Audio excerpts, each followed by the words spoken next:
Pod Mortem would like to thank Original Cinematic for sponsoring this week's episode. Original Cinematic is an independent production company that has made it their mission to create, produce, and promote films that are inclusive, honor women, promote the LGBTQIA+ community, and provide prominent positions and roles to POC actors and filmmakers, and promote the films of marginalized and underrepresented populations. These are all things that are extremely important to our podcast as well. Original Cinematic is currently accepting scripts and treatments. Both William and Xxena Rush are available via email or Zoom to discuss writing and provide input and resources to all aspiring writers, free of charge. Their information will be made available in the show notes. There may be delays due to a hectic schedule and all projects being read on a first-come, first-served basis, but everything will be read and responded to. William Rush has individually produced numerous projects, including Pack is Here, Before, The Cottage, The Winemaker, and Day by Day. Their multi-award-winning film Group premiered and was celebrated at multiple film festivals as well as screenings, both in person and via Zoom, that were made graciously available to us and our patrons. Original Cinematic has many exciting projects on the horizon. Their next film, Immersion, has been completed. The award-winning Sweetener is in development, Fetish begins shooting in September, and Encore will begin next spring. Their documentary Women in Conversation is slated for a September release, and we are looking forward to each and every one of them. It is truly an honor to partner with Original Cinematic, and we can't thank them enough for their contribution to our show. And now, back to our regularly scheduled program.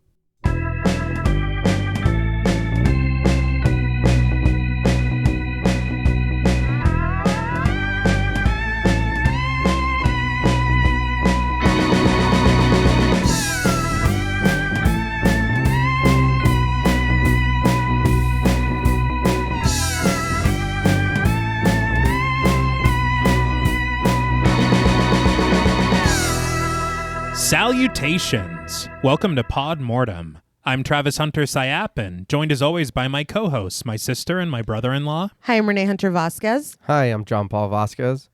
This week, we're broadcasting live from an abandoned asylum, discussing the 1989 slasher film, A Nightmare on Elm Street 5, The Dream Child. This film was directed by Stephen Hopkins from a screenplay by Leslie Boehm, with a story credited to Boehm, Craig Spector, and John Skipp. Following the massive success of the previous film in the franchise, the executives at New Line Cinema found fertile ground for this sequel by tackling more mature themes. With memorably surreal sequences, a gorgeously gothic aesthetic, and the return of the forever iconic Freddy Krueger, A Nightmare on Elm Street 5, The Dream Child, would prove to be an interesting continuation. Though unfortunately plagued with a rushed production schedule and releasing to unfavorable critical reviews and fan reactions, this film is often considered an underrated favorite for many fans of the franchise. This film was suggested to us by friends of the show, Heather Dempsey, Blaine Hancock, Smelly Poo Poo Head, Jasmine, Dana Christine, Beth Bauer, Itzy M, Half Price Horror, and Amy. We'd like to thank each and every one of them for their continued support of the show, as well as this suggestion.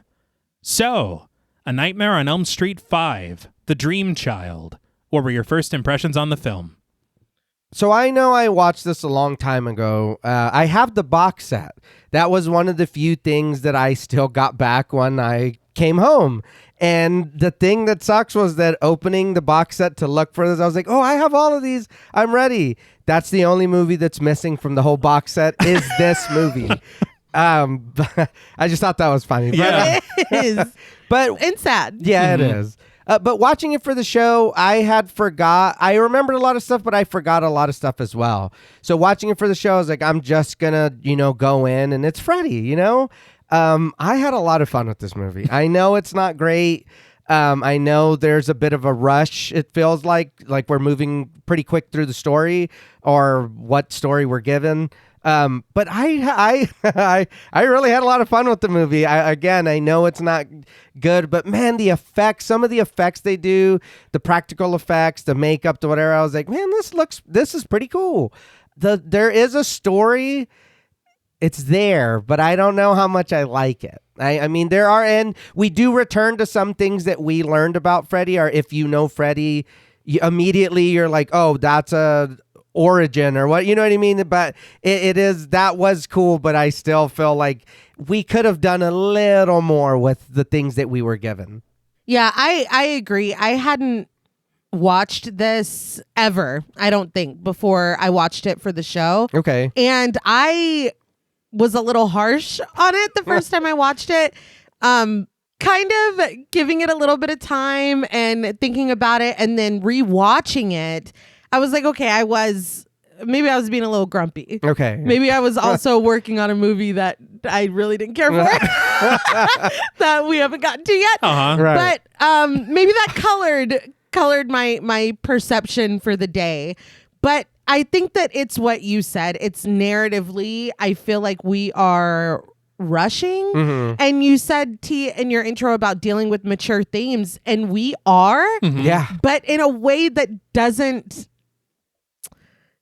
really give it the gravity that it deserves, I think, maybe is where I'm at. Yeah. The seriousness isn't there. Because I feel like, and I'm not coming to a Nightmare on Elm Street movie for seriousness. Right. I know what this is. I know we're going to get bitches. I know Freddy's going to be a nuisance. You know what I mean? Like, that's what we come for. Uh-huh. Exactly. And I'm here for it. This particular story that they were telling, I feel like we could have, it sounds silly, but grounded it a little bit more. No, yeah. Because there are moments where it feels like we are sprinting to get to the end of this film, and I don't know why. Like, can we hold on? Yeah. Wait a second. Yeah. I don't, and maybe that's cuts. Maybe that's, things that were out of maybe the director's control. Yeah. I don't know, but it feels very fast. I think that we are dealing with some really interesting themes that, even with the title, I wasn't really expecting the way that we go with some of it. Mm-hmm. And I thought that was pretty cool. I think the practical effects are incredible. There's one sequence in particular where I was like, this is pretty fucking great. Yeah. Even as I was, watching it angrily, I was like, all right, that was cool. It's winning you over. Yeah. But I think it's still a good time. I think mostly the reasons that you come for A Nightmare on Elm Street, they are here. Mm-hmm. At the beginning, I was pretty sure that we were going horror comedy with it, because some of the visuals that we get and some of the things that are happening, I'm like, oh, this is fully a self-aware, like we're having a great time. And then as the film goes on, it's like, oh no, this is a straight, like we're not having a good time. No. Freddy's having a good time. He's always having a good time. He's always having a good time. But again, it's still fun. I would definitely rewatch it. I did rewatch it. I would rewatch it again. I think there's a lot to celebrate here, especially those practical effects. Yeah. Not all of the performances are fantastic. They get the job done. Robert Englund is great. Oh, of course. Yeah. As always, there are some kind of frustrating characters. There are some, I mean, it's kind of a mixed bag, but I think those practical effects do a lot of heavy lifting for me. Mm-hmm. And Robert Englund just having the time of his life, as always. Mm-hmm. No matter what you give him, he's gonna do his best. You Yeah. know what I mean? So it's fun. The story I would have liked a little bit more, like you said, because I feel like we had something really, really interesting, and then we hit fast forward, kind of. And it's like we're kind of missing things that really could have fleshed this out and made it maybe more intense or more meaningful story. Mm-hmm. But we're sprinting. We're running too fast to kind of savor any of that. I do feel like there are times when it's like, hey, I'm going to punch you. What? And then you get punched. And then it's like, oh, okay. all right. It's like, well, damn. So no anticipation. Yeah, No. No suspense. Okay. Yeah, we're on fast forward. I was kind of in the same boat, this being a first time watch for me. Mm-hmm. I will say you are absolutely correct with the idea of watching it again. Mm-hmm. Because the first time I watched it, here's the thing.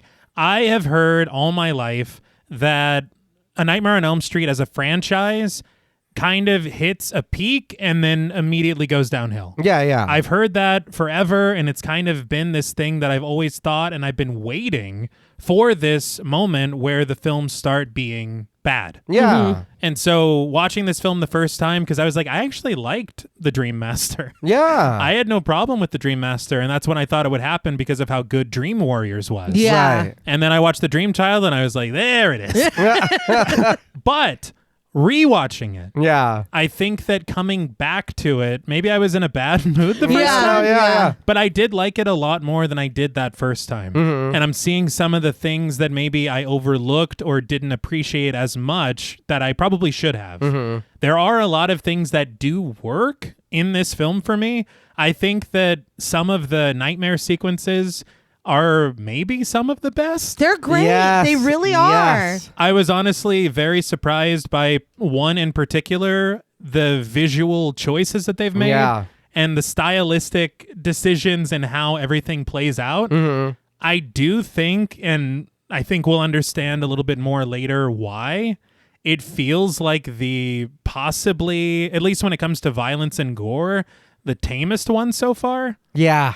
which is really strange. Right, but and I did notice that too. But you saying that, it makes me think maybe because it was like, look, the dreams. That's what needs to be the scary part. You know what I mean? Instead of relying on gore and blood. I think there's some of that as far as like the creative choices are concerned. Okay. And then I think we'll learn in the production a little bit of an overbearing, let's say, governing body Oh, of the Yeah, motion what? pictures. No yeah, not them way. again. Yeah. They're the enemy of this show. Yeah, But I think that the performances, like you said, Robert Englund is always fantastic. I feel like I'm the outlier everywhere I've looked. yeah, I don't care much for Alice as a character. I feel like she doesn't carry over because there's a good amount of continuity in this film from the previous two films, Yeah. which I really appreciated. But then there are things that she absolutely knows and has learned, but does not put them into practice at all. No, yeah. And I think for me, that presents itself as not giving anyone time to I don't know. She does, as a character, fall flat. I will agree. Yeah. Because she doesn't have an opportunity to do anything else. Yeah, that is true. I think. Yeah. No, and I think we spend a lot of this film's time trying to figure out what the hell's going on. Right. Yeah. When I swear to God, Dude, yeah. it, Well, I you thi- know. yeah, You know. Yes, yeah. You We know know already, immediately. Yeah. from moment one, and also it's called The Dream Child. Yeah. But from moment one, you're like, okay, it's this, and then Yeah. she's like, I don't know what could be happening. Like, well, it's this. Yeah. Yeah. I'm pretty Yeah. sure it's that. Uh-huh. Yeah. I'm going to the doctor.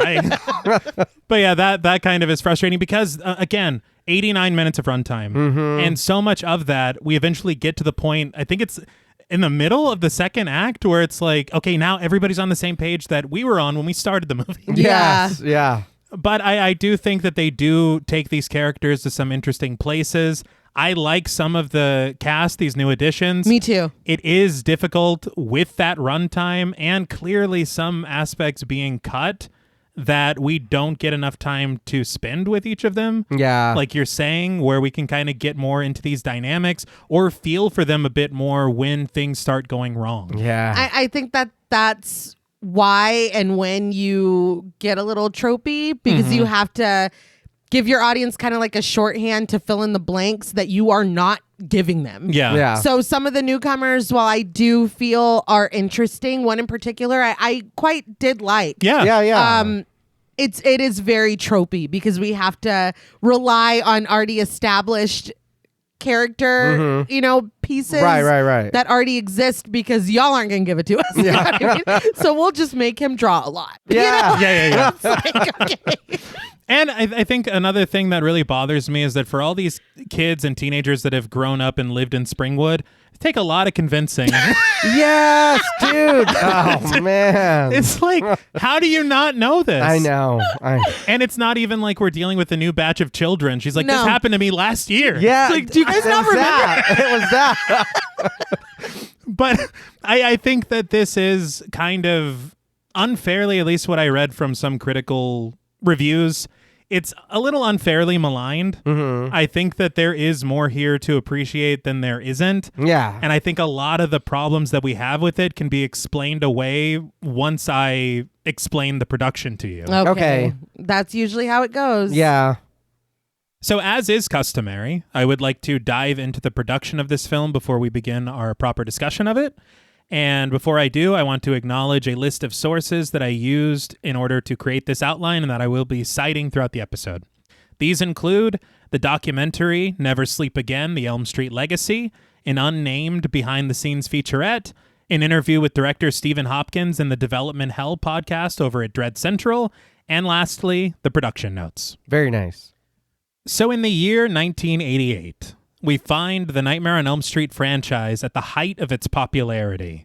The box office success of its most recent film, A Nightmare on Elm Street 4, The Dream Master, further cements Freddy Krueger as a horror icon and a mainstream superstar. This film would actually remain the franchise's highest grossing entry until it was eventually dethroned in 2003 by Freddy vs. Jason. Oh, wow.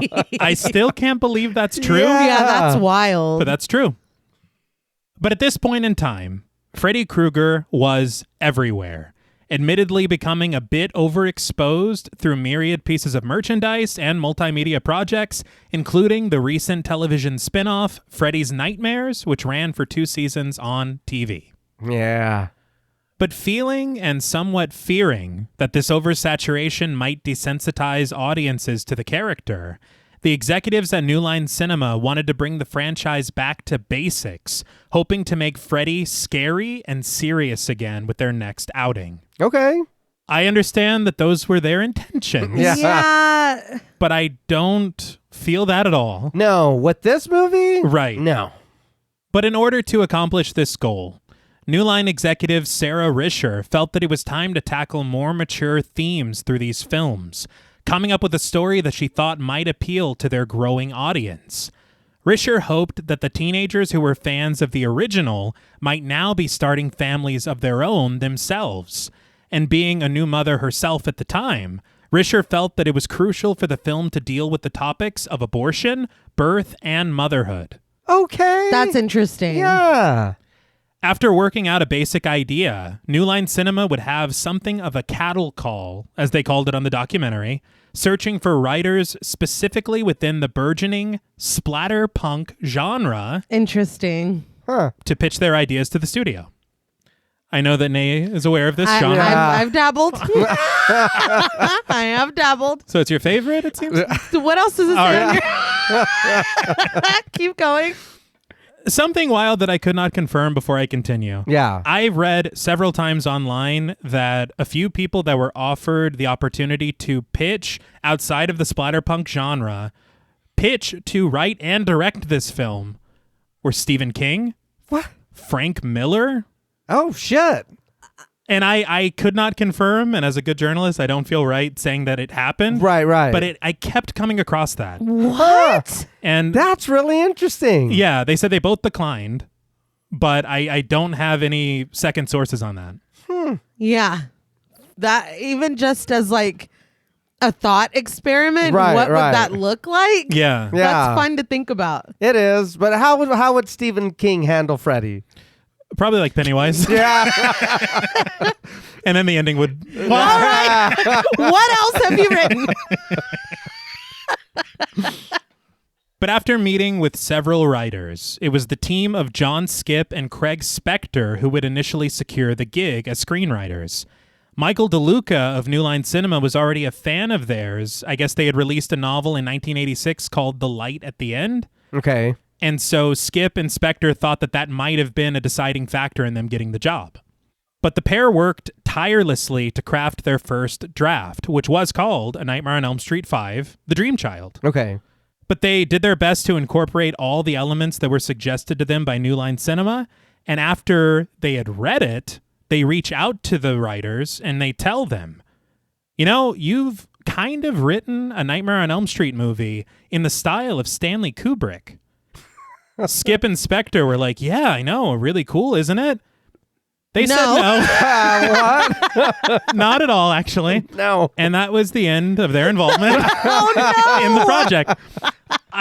I will say the comparison to Kubrick comes directly from Skip and Spectre. Nobody else said this, so I don't know if that's true. Okay. They also said, and I don't know how true this is, but they had said during their writing process of this first draft, what they would do whenever they got stumped is they would go and do what they called dream diving. They would sleep for 15 minutes, and then they would wake up with a million new ideas that they pulled from their subconscious. I don't believe that. Oh, man. But this is hilarious. Yeah. Like, this is so... They said it was too good. yeah, right. They said I'm in too good of shape. It just They didn't want to make the movie because the script was too good. We were tapped into something on the other side. Uh-huh. Yeah. We were Stanley Kubrick. I love them. Hey, I don't know funny. them, but hey. But after moving on from Skip and Spectre, Risher then remembered the writer Leslie Boehm, who had pitched an idea during the development of Dream Warriors, which depicted Freddy Krueger as a baby. Risher, who had been pregnant during the time of that pitch, had not appreciated Boehm's idea of a fetus slashing its way out of its mother. fair. Yeah. But now she realized that Boehm's initial idea perfectly fit the new direction that they were going for the Dream Child. Okay. And so she invited him back to write the screenplay. Mm-hmm. But with the release date looming large over New Line Cinema, they decide that they really need to also begin their search for a director, despite not having a script finalized. They quickly find their director in a guy called Stephen Hopkins, having seen his directorial debut, Dangerous Game, at Cannes Film Festival, and the executives were very impressed with it and very interested to meet him afterwards. Okay. Hopkins would have his first meeting with them in early 1989 while on a visit in Los Angeles.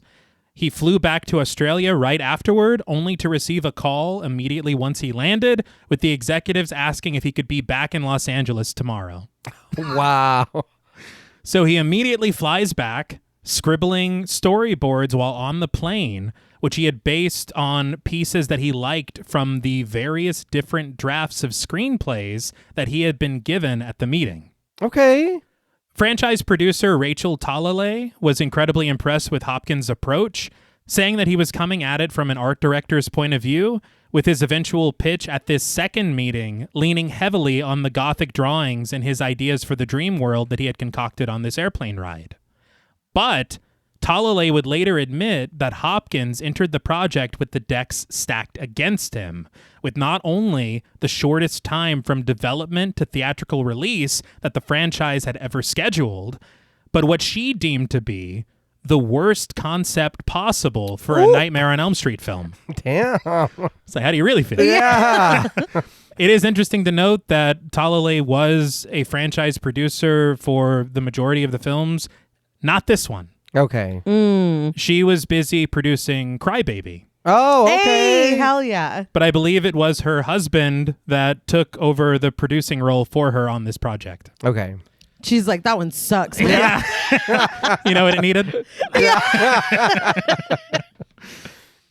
But Talalay was not wrong when it came to this idea of it being a rushed production, as Hopkins would officially be given the job over the telephone while on a Valentine's Day date with his then girlfriend, learning on that phone call that the release date for the film was only 6 months away in August. What Wow. the fuck?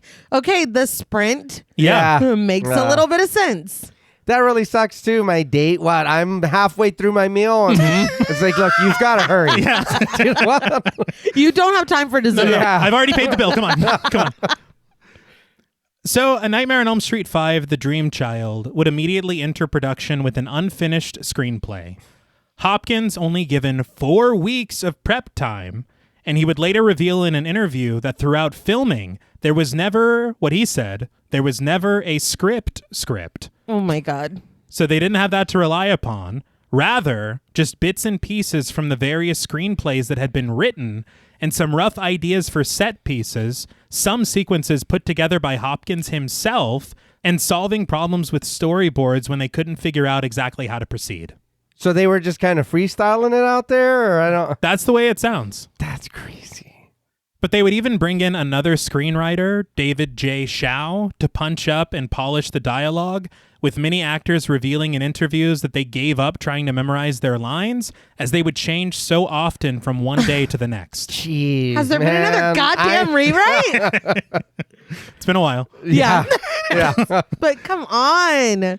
And to further demonstrate this rushed production, as if that wasn't enough, Hopkins would also share that while they were mixing the sound for the film, major sections of it were still being shot. Oh my God. Even worse, Hopkins added that during post-production, the film was sent to the MPAA no less than 20 times before finally being approved for an R rating. Come on, man. This would result in most of the sequences of violence being trimmed down to almost nothing, much to the chagrin of the creative team and the effects team. Man, that would suck to do a whole ass segment of a dream and what you're doing, and we're going to use 10 seconds of it. Yeah. Well, and that's the thing is, how much did we lose that Yeah. we needed? You know what I mean? Like, just arbitrarily being like, no, cut that down. Mm-hmm. That's maddening. And all the work that goes into it. Yeah. But the film would finally be released on August 11th, 1989, which was less than 1 year after its predecessor, which is wild. Yeah. The critics were not kind, and the film would become the lowest grossing film in the franchise at that time, making only $22 million against its $8 million budget, which was less than half of what The Dream Master made in 1988. Damn. But despite its underwhelming reception critically and commercially, the executives at New Line Cinema were proud to have created what they said was a pro-choice Nightmare on Elm Street film. And, depending on who you ask, some consider it to be an underrated entry in the franchise. According to Hopkins, this is the opinion that's held by Robert Englund himself. Oh. But if you ask Robert Shea, the founder of New Line Cinema, and also the brother of Lin Shea, Yeah. which is his most important credit, his opinion definitely differs. Okay. And I quote, "I tried to live up to the promise that I made to the fans, that we're not going to make a movie that we didn't think was going to be good. And part 5 was arguably lame." I don't know about that. Well, he's Robert Shea. I don't know. Yeah. Yeah, I'm He's sure. Lin Shaye's brother. I'm sure heavily influenced by how much money they made from it. Fair. You know what I mean? Yeah. I feel like, and it was sad because in some of the interviews, Sarah Risher, who came up with the concept, was almost acting as though she was taking the blame. Well, I'm sure Yeah. she was blamed. You made $22 million. Yeah, they don't. Come on.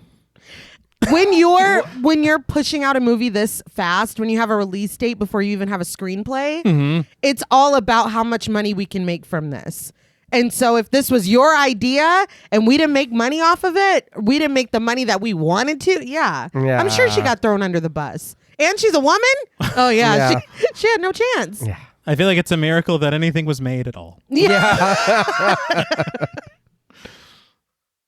Now, before we inhabit this film's dreams, we would like to issue a warning for spoilers.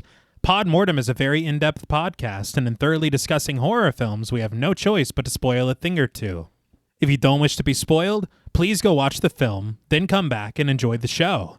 If you've already seen the film or don't care about spoilers, let's try to stay awake. Now, this film relies heavily on having already seen A Nightmare on Elm Street, A Nightmare on Elm Street 2, Freddy's Revenge, A Nightmare on Elm Street 3, Dream Warriors, and A Nightmare on Elm Street 4, The Dream Master. If you haven't, we suggest you go watch them, or go listen to episodes 35, 173, 223, and 277 of our show as a refresher. So the film begins with an ominous bell tolling in the darkness, which accompanies the pale blue text of the opening credits. But suddenly, slick blades slash through the shadows, red light pouring in through these fresh wounds, surrounded by a billowing fog, which catches upon a foul wind as these slices are stretched, torn, and begin to take shape, revealing the film's title, A Nightmare on Elm Street. This soon gives way to blackness, the screeches of scribbled chalk spelling out the film's subtitle, letter by letter, in childish script. The Dream Child. I thought the title was cool. Yeah. I loved just the way that the initial title bloomed and the red light pouring in. Yeah. And then, I mean, chalk is very important in this franchise. Yeah. So it's kind of cool callback. Yeah. Also, I didn't know this, but apparently fans call this section of 3 films, Dream Warriors, The Dream Master, and The Dream Child, the Dream Trilogy. Oh. Yeah, okay, makes sense. I mean, it tracks, yeah. The opening credits continue to an eerie, arpeggiated synth as we fade in, hovering above a lover's bed, a passionate pair sensual in silhouette against their white bedding and beneath the blue evening light.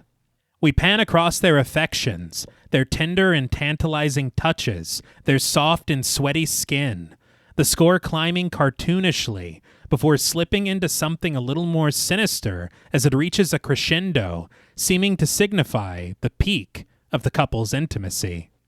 Sometimes it just ends. Naturally. But we find the couple once more, recognizing them now as Alice Johnson, played by Lisa Wilcox, and her boyfriend, Dan Jordan, played by Danny Hassel, the pair sharing a sweet kiss as they rest against their pillows. Lisa Wilcox and Danny Hassel, we talked about both of them in Dream Master. We did. I liked seeing it's like, oh, there's some continuity going here. Yeah. I thought that was cool. Absolutely. I will say, though, just as a little aside, I had forgotten until I went back and rewatched The Dream Master, but the last thing that we see in that film is Freddy appearing to them in the water of a fountain. Oh, yeah. And they're like, forget about it, dude. Everything's fine. Let's just move on. Yeah. So it's and like, it was. So maybe that might be a little bit more continuity because the first thing that we get as far as a scare in this film is water. Okay. Yeah. Yeah. But with a satisfied smile, Alice slinks away from Dan's post-coital caress, slipping out of bed as Dan reaches to rest his hand at her newfound vacancy. But Alice retreats to the bathroom, switching on the light, opening the door to the shower, and twisting the knobs to turn on the faucet. Once the water reaches the proper temperature, Alice steps inside, slicking her hair back beneath the steady and steaming stream of the shower head. We arc around the outside tile wall, peering from a distance at Alice's opaque nudity through the glass divider, before returning inside the stall, where the drain suddenly starts to gurgle at her feet. Ew, what? I know. The water grows murky, dingy debris bubbling upward through the pipes. I think blood would have been better. Uh-huh. Yeah. It's like, that's That. it's doo-doo. Yeah, it looks gross. It's disgusting. Yeah, What she yeah. does. Yeah, dude, I was like, Yeah. I would have no. vaulted over the top of the shower. Yeah, no shit. Yeah. Oh no. I've never related to a character No, less. dude. You ever see a pole vaulter where they go spine first? That would be me. I'm out. I'm done. Alice kneels down to inspect it, reaching her hand down into the circular opening in the shower's floor, where something rises to reach her fingers in a POV shot. She stands upright with a sharp gasp, her confusion immediately evolving into shock when the water pressure from the shower head intensifies, its harsh stream blasting her right in the face. She reaches desperately for the knobs, which screech from her frantic twist, only for each of them to break off, a small cascade spilling in through the new opening. Tiles burst all around her, clattering and shattering as the water continues to rise. Waist high. Chest high. Alice pounds feverishly against the glass, holding her breath as she's overtaken by the water, which quickly reaches the full height of the stall. No pun intended, but this is nightmarish. Yeah. This is Yeah. horrible. Mhm. And it's kind of funny to think about Dan in there just sleep. So that was the best night of my life. But we watch as Alice floats within it, witnessing her horror through this hellish window. And though submerged, her incessant strikes prove successful as the shower door finally swings open. But once it does, Alice dives free from the wall of water which ripples from her departure, yet exists impossibly within the confines of an invisible boundary. I had no... I feel like a lot of times you go back to films like this and it's like the comparisons to what you're able to do today. Yeah. Not fair. Right. Not at all. It did look a little funny. But Alice lifts herself from the ground, which is now a cold concrete, the shower door creaking shut behind her, which is suddenly morphed into a heavy, rusted metal. Alice's eyes scan her surreal surroundings as she reaches her hands to preserve her modesty. But before her lies a series of grimy and grungy doors, their hinges whining to unveil a long, lowly lit path. Alice inches her way forward with trepidation, startling shadows stretching across the far wall, the echoes of distant laughter enveloping her. But as she creeps through the shadows, we see that Alice is now draped in a nun's habit, the pristine traditional cloth covering her as she continues onward through the darkness. Oh, no. Mm-hmm. But we then pull back through what waits for her at the end of the corridor, a mass of meandering men, clad in dirty attire, mumbling and grumbling, scowling and howling as they stalk aimlessly through the grounds of an asylum. The shot lingers on one snarling patient, played by Robert Englund, Yeah. Very clearly. who peers down lens at us as the camera climbs above the crowd to find a pair of orderlies standing at a weathered balcony. I loved that, man. I'm not going to lie. I was like, yeah, I see you. Yeah, like, yeah. I'm It's here. the DiCaprio Yeah. Well, he made eye contact. Yeah, he did. And of course, Robert Englund, Freddie 1 through 4 Yeah. from before. Also, he was we talked about him in Behind the Mask, Mm-hmm. Urban Legend, and Yeah. Wishmaster. Yes. That's right. Yeah. God, his character in The Wishmaster. Yeah. Yeah. Wild. I know. He is just so good at everything. Yeah. And I yeah. feel like he just elevates every film that he's in. Yeah. I know he obviously gets a lot of credit in the horror community for his iconic portrayal of Freddy Krueger, Yeah. but I really think that he deserves more flowers for just how damn good he is. Yeah. Yeah. Oh, no. Yeah. An orderly, played by Jerry Liao, consults his clipboard, glancing downward at the men as he continues his count. 70, 71. But he's soon interrupted by an uncredited colleague who urges him to hurry up, but only succeeds at slowing him down. After an appropriate scolding, the first orderly returns his attention to the men below. 72, 73. The way they're moving around, Yeah. you're not going to get an Yeah, accurate there's count. no way. Y'all There's need to no get in way. a fucking line and Yeah. stand Yeah. still. This Yeah. is appalling. They're Yes. all dressed the same. Yeah. And they're just wandering. They are, but again, this is what I was saying, the origin stuff. If you know, Yes. you know what Yeah. I mean? I'm going to be honest, I was a little excited that we were here. You know where it's going. Right. Yeah. But at the entrance arrives Alice, who pushes past the patients, shrinking into a reserved posture. But in doing so, she discovers something pinned at the breast of her tunic. A name tag, which reads, Amanda Krueger. Oh. The orderly has reached the mid-90s in his count, but his impatient colleague rushes him. Close enough. It's 100. Let's go. When the second orderly seizes the first by the arm, pulling him through a nearby door, fear finds Alice on the ground, and as she screams for the orderlies to wait, her only answer is the weight of the metal door clattering closed. Just horrific. Yeah. She gasps as her only exit on the lower level is similarly sealed, the camera swirling around her to reveal the gathered patients who encircle her swiftly. Alice trembles as their mad laughter echoes all around her, and when they surround her, she can do nothing but sink to the floor. They continue their encroachment, their lumbering bodies and reaching arms snuffing out the light as Alice is devoured by the darkness of their intentions. And again, you hear how horrific the story is, I think, in Dream Warriors. Yes. Yeah. But to be a witness to it is just horrible. Yes. Yeah. Oh, yeah. And I think that the way that they shot it was so thoughtful.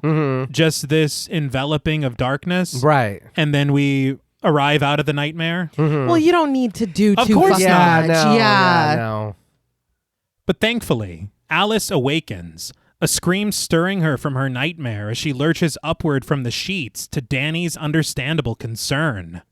We linger at Alice's side as she catches her breath, Danny retreating behind her profile. But when he returns, he's no longer Alice's boyfriend, but rather the Robert Englund portrayed patient. Fake out.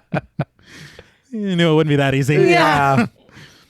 He bares his teeth to her in a ghastly grimace, and Alice knocks him backward, but he reaches through his tattered sleeves to slam her back down to the mattress.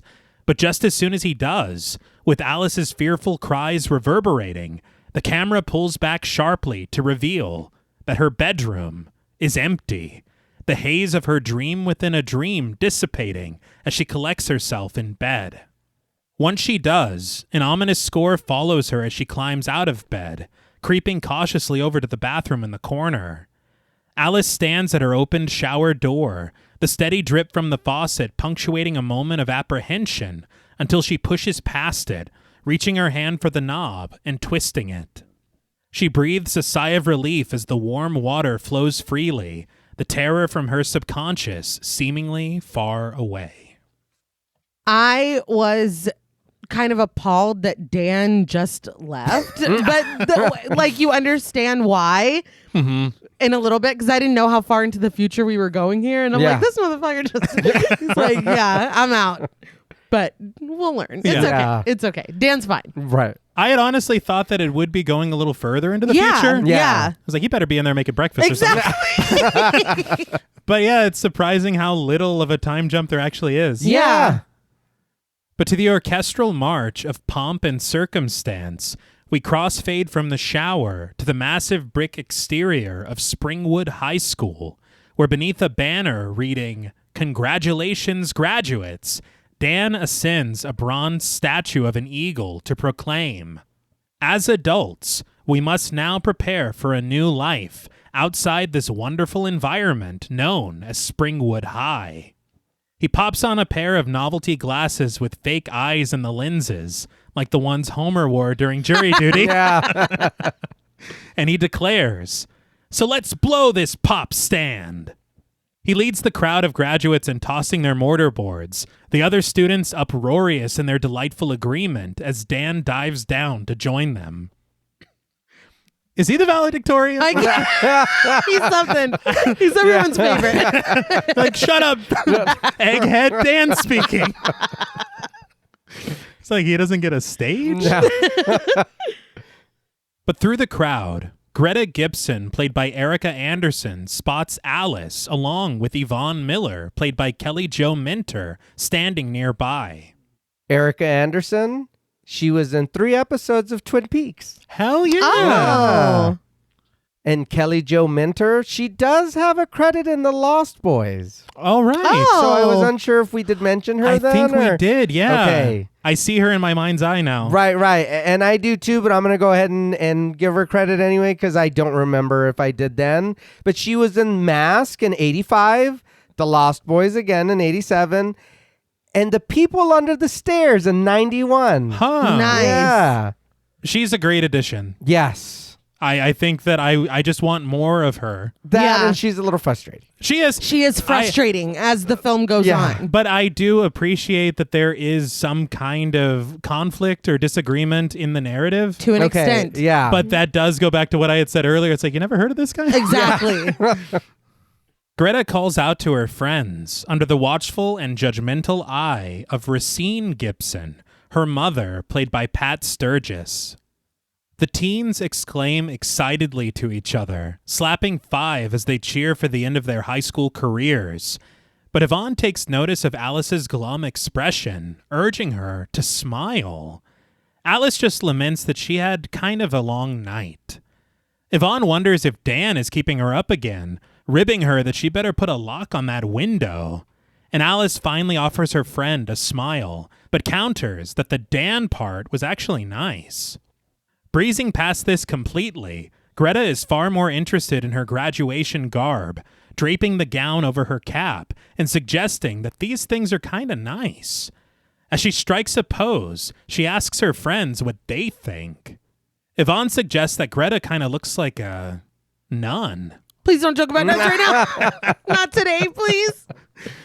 And Alice adds that Greta is probably dying to break her vows.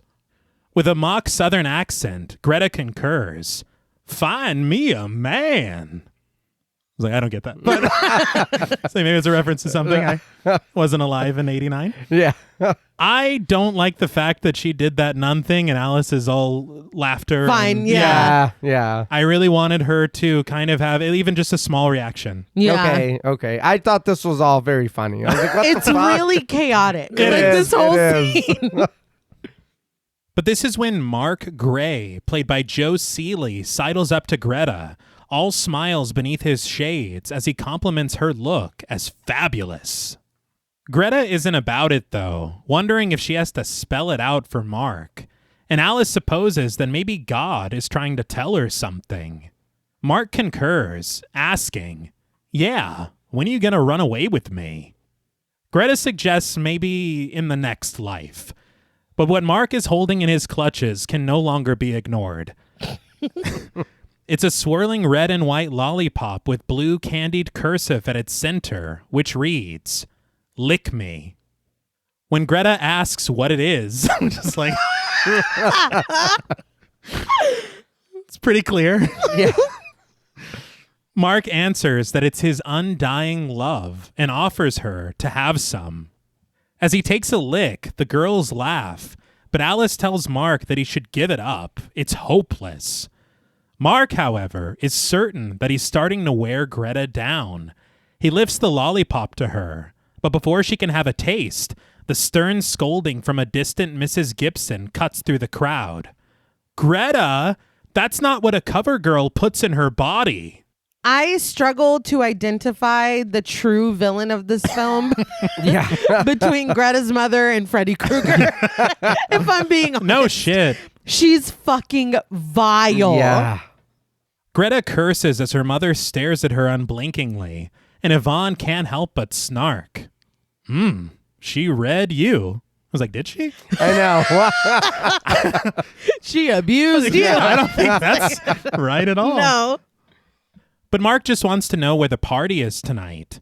And as Yvonne and Alice wrap their arms around each other, Greta proposes that they could go to the Johnsons.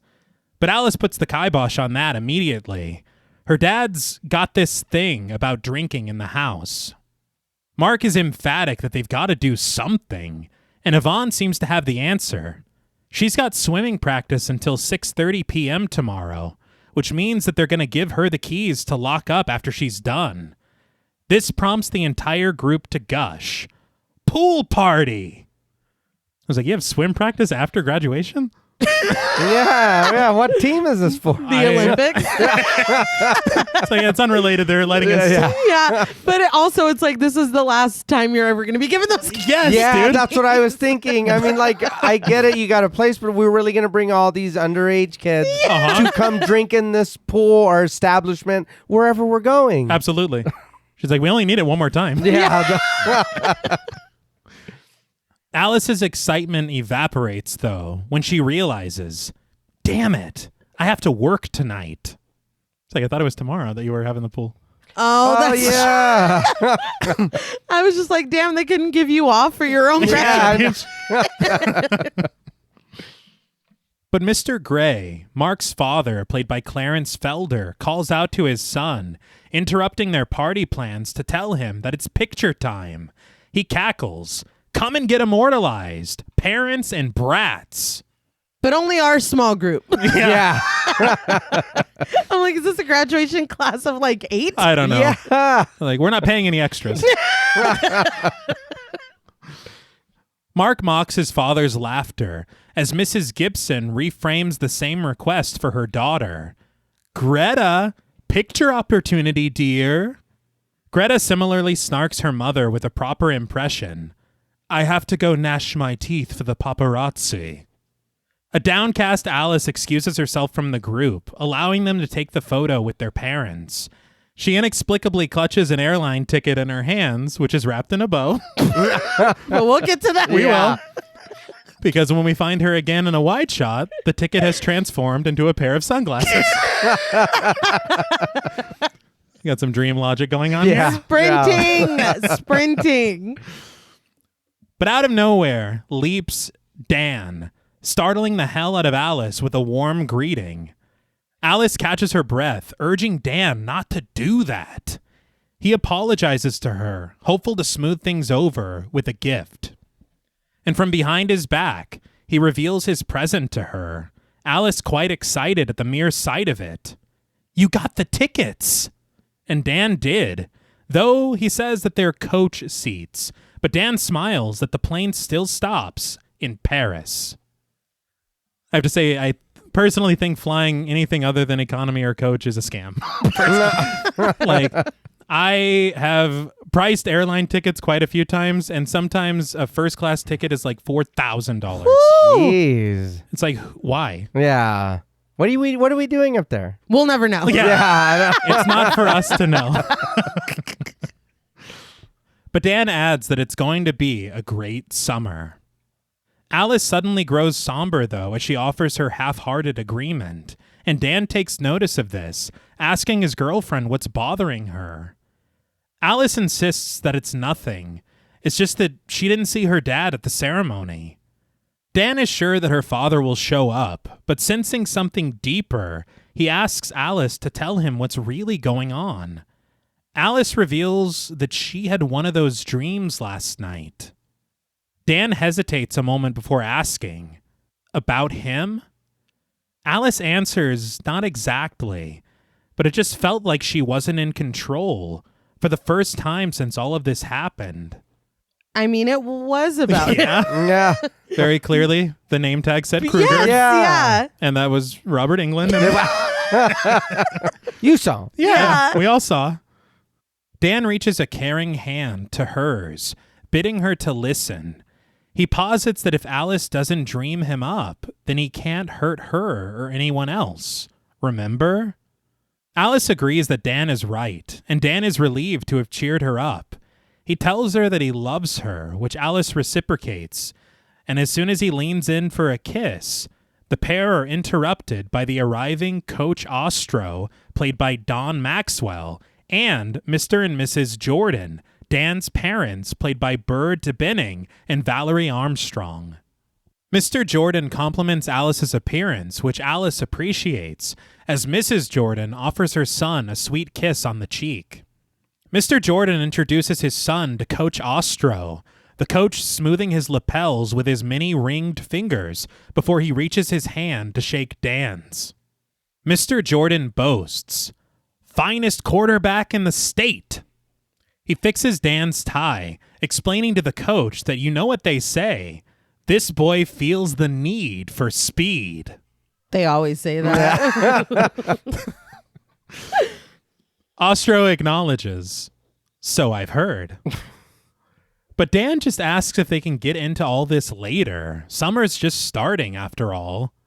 But when his somewhat disappointed dad reminds him that they're talking about his future here, Dan is promptly whisked away by his parents and the coach, Alice assuring him that it's fine when he glances back at her worriedly. Ostro puts his arm around the departing Dan.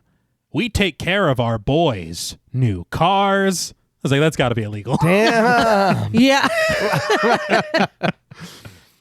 Though it could be sly foreshadowing because a vehicle is very important to Dan. Okay. But the coach's voice fades away as we linger on Alice, who crosses forlornly through jovial families, telling herself what she had hoped to hear from her own father. "Congratulations, Alice. You looked beautiful up there. I'm so proud of you." She offers her gratitude. "Gee, thanks, Dad." The people are like, "Were you talking to me?" Yeah. She's like, "No, I'm doing my own thing. I'm sorry." But from behind a tree appears Dennis Johnson, Alice's father, played by Nicholas Millay, who agrees with his daughter's imagined conversation that she does look beautiful. Nicholas Malay, we did talk about him in Dream Master as well. Yeah, and I really appreciate the arc that they decide to do with this character. Yes. Because good Lord. fucking hell. I know, that was crazy last movie. Dennis inches his way over to her, a nervous hand at his mismatched tie, as Alice replies with relief that she was afraid he wasn't coming. Dennis explains that he watched from behind the stands. He didn't want to embarrass her. You know, the drunk showed up. That kind of thing. Alice reminds her father that that's in the past, unless he stopped going to his meetings.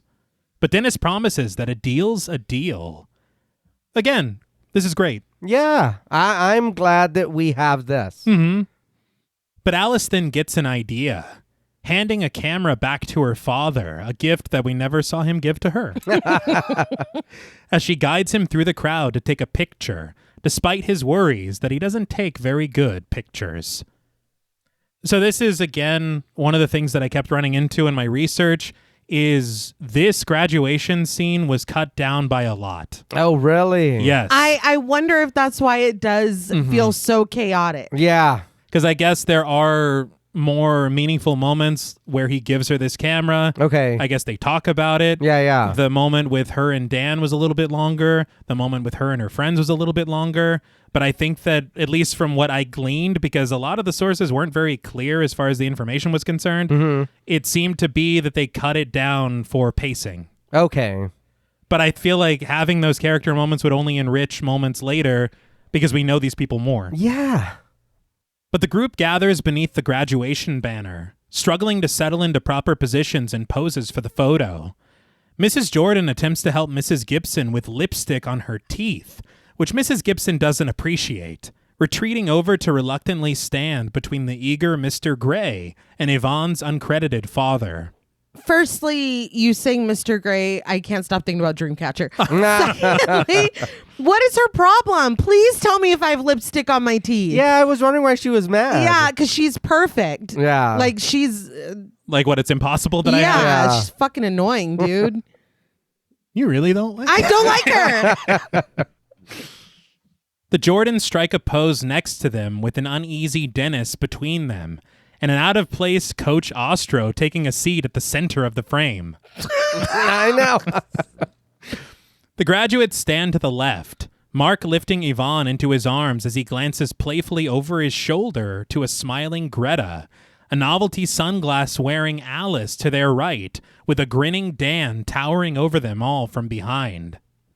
The shot freezes as the camera snaps, capturing this moment forever, before they embark on what I assume will be a very bright future.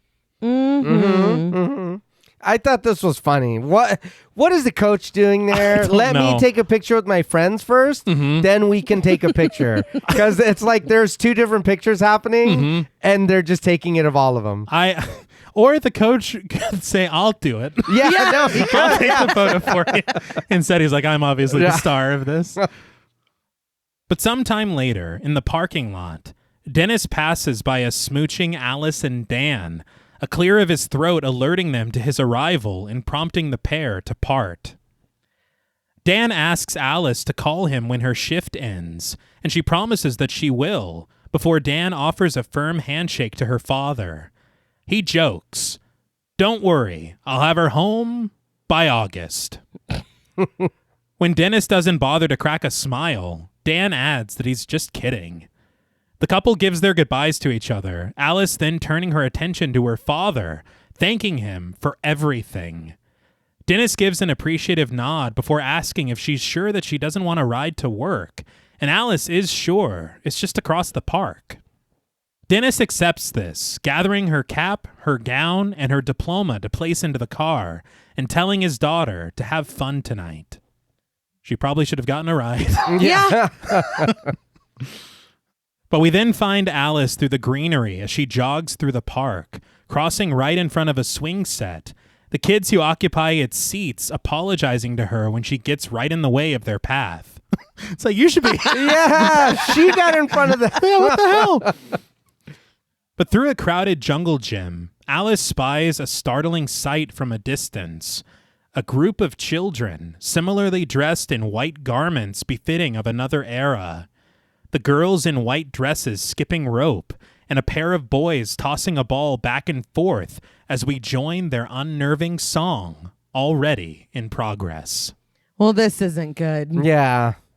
Freddy's coming for you. 3, 4, better lock your door. Alice creeps closer, the other children seeming to disappear as she peers through the bars at this group of children who seem to move in slow motion. 5, 6, grab your crucifix. 7, 8, better stay up late.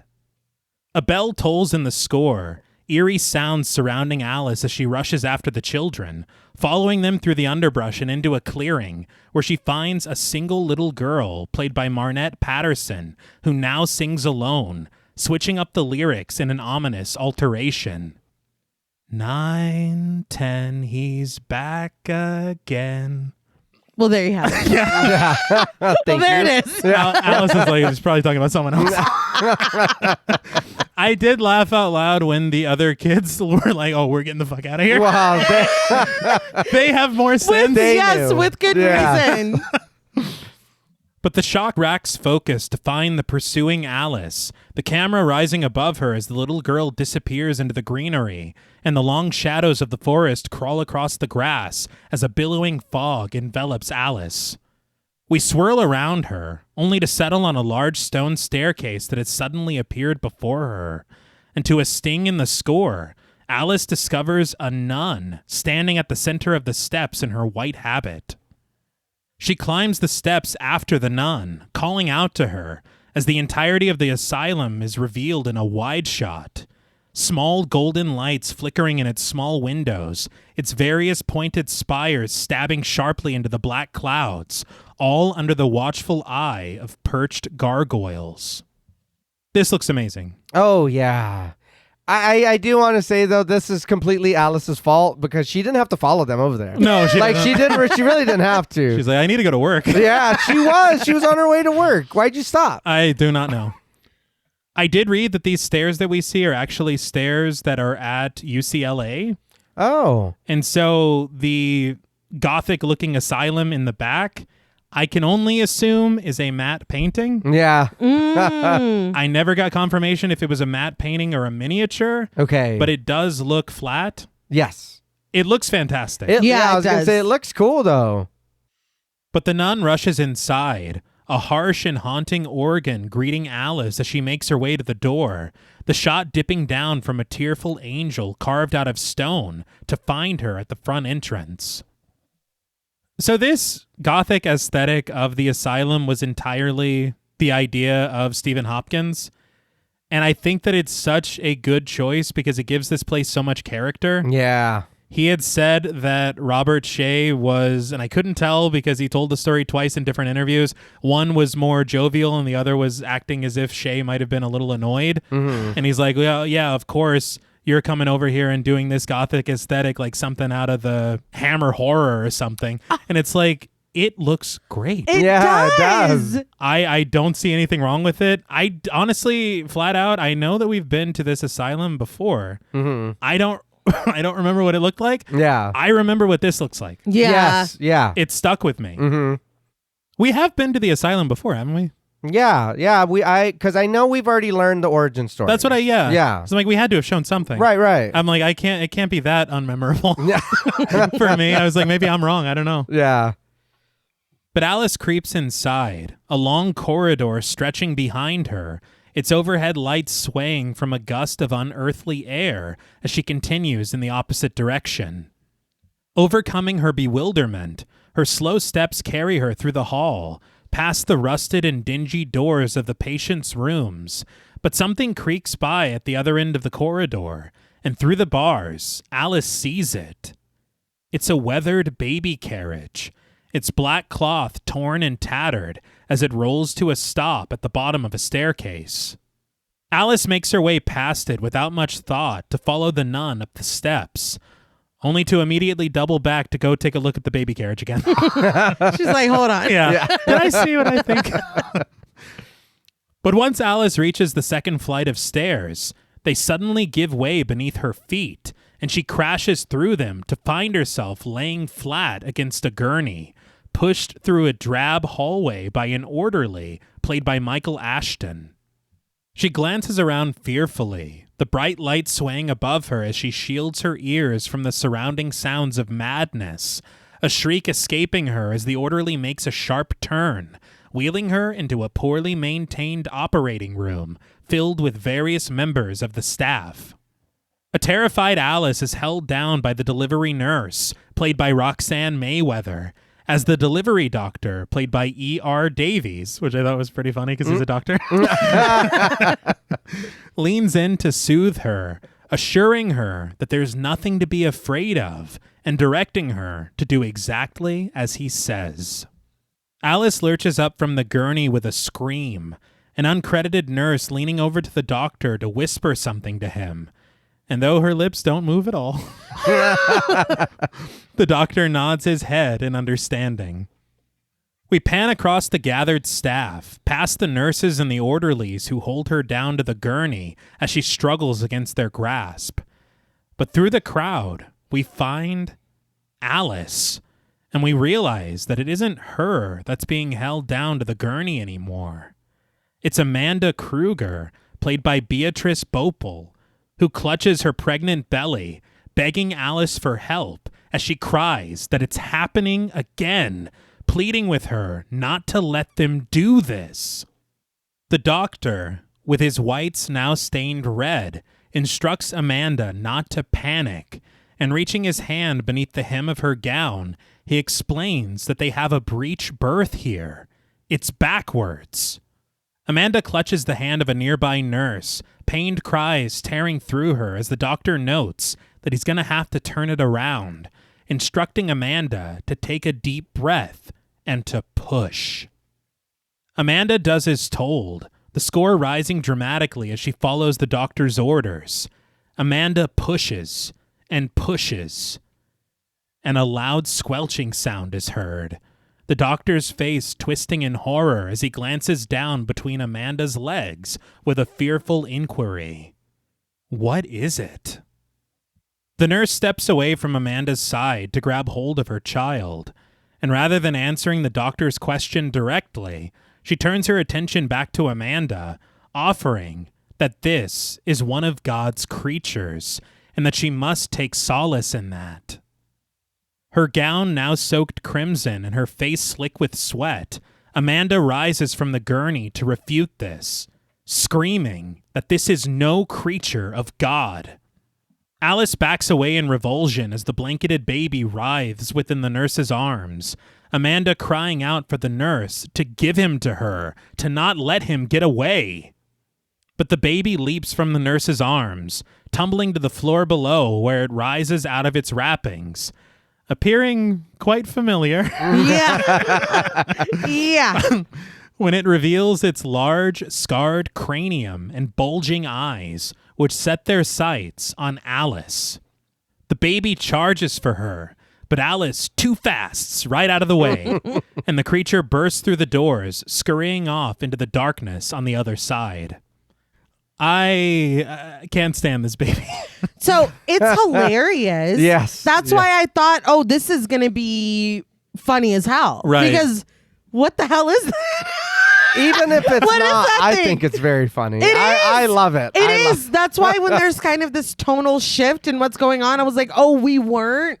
Like, Yeah. I thought y'all were taking the piss. Yeah. This whole time. But yeah, it's really funny. It's really ugly. Uh-huh. It's exactly it's exactly what you're imagining. Yeah.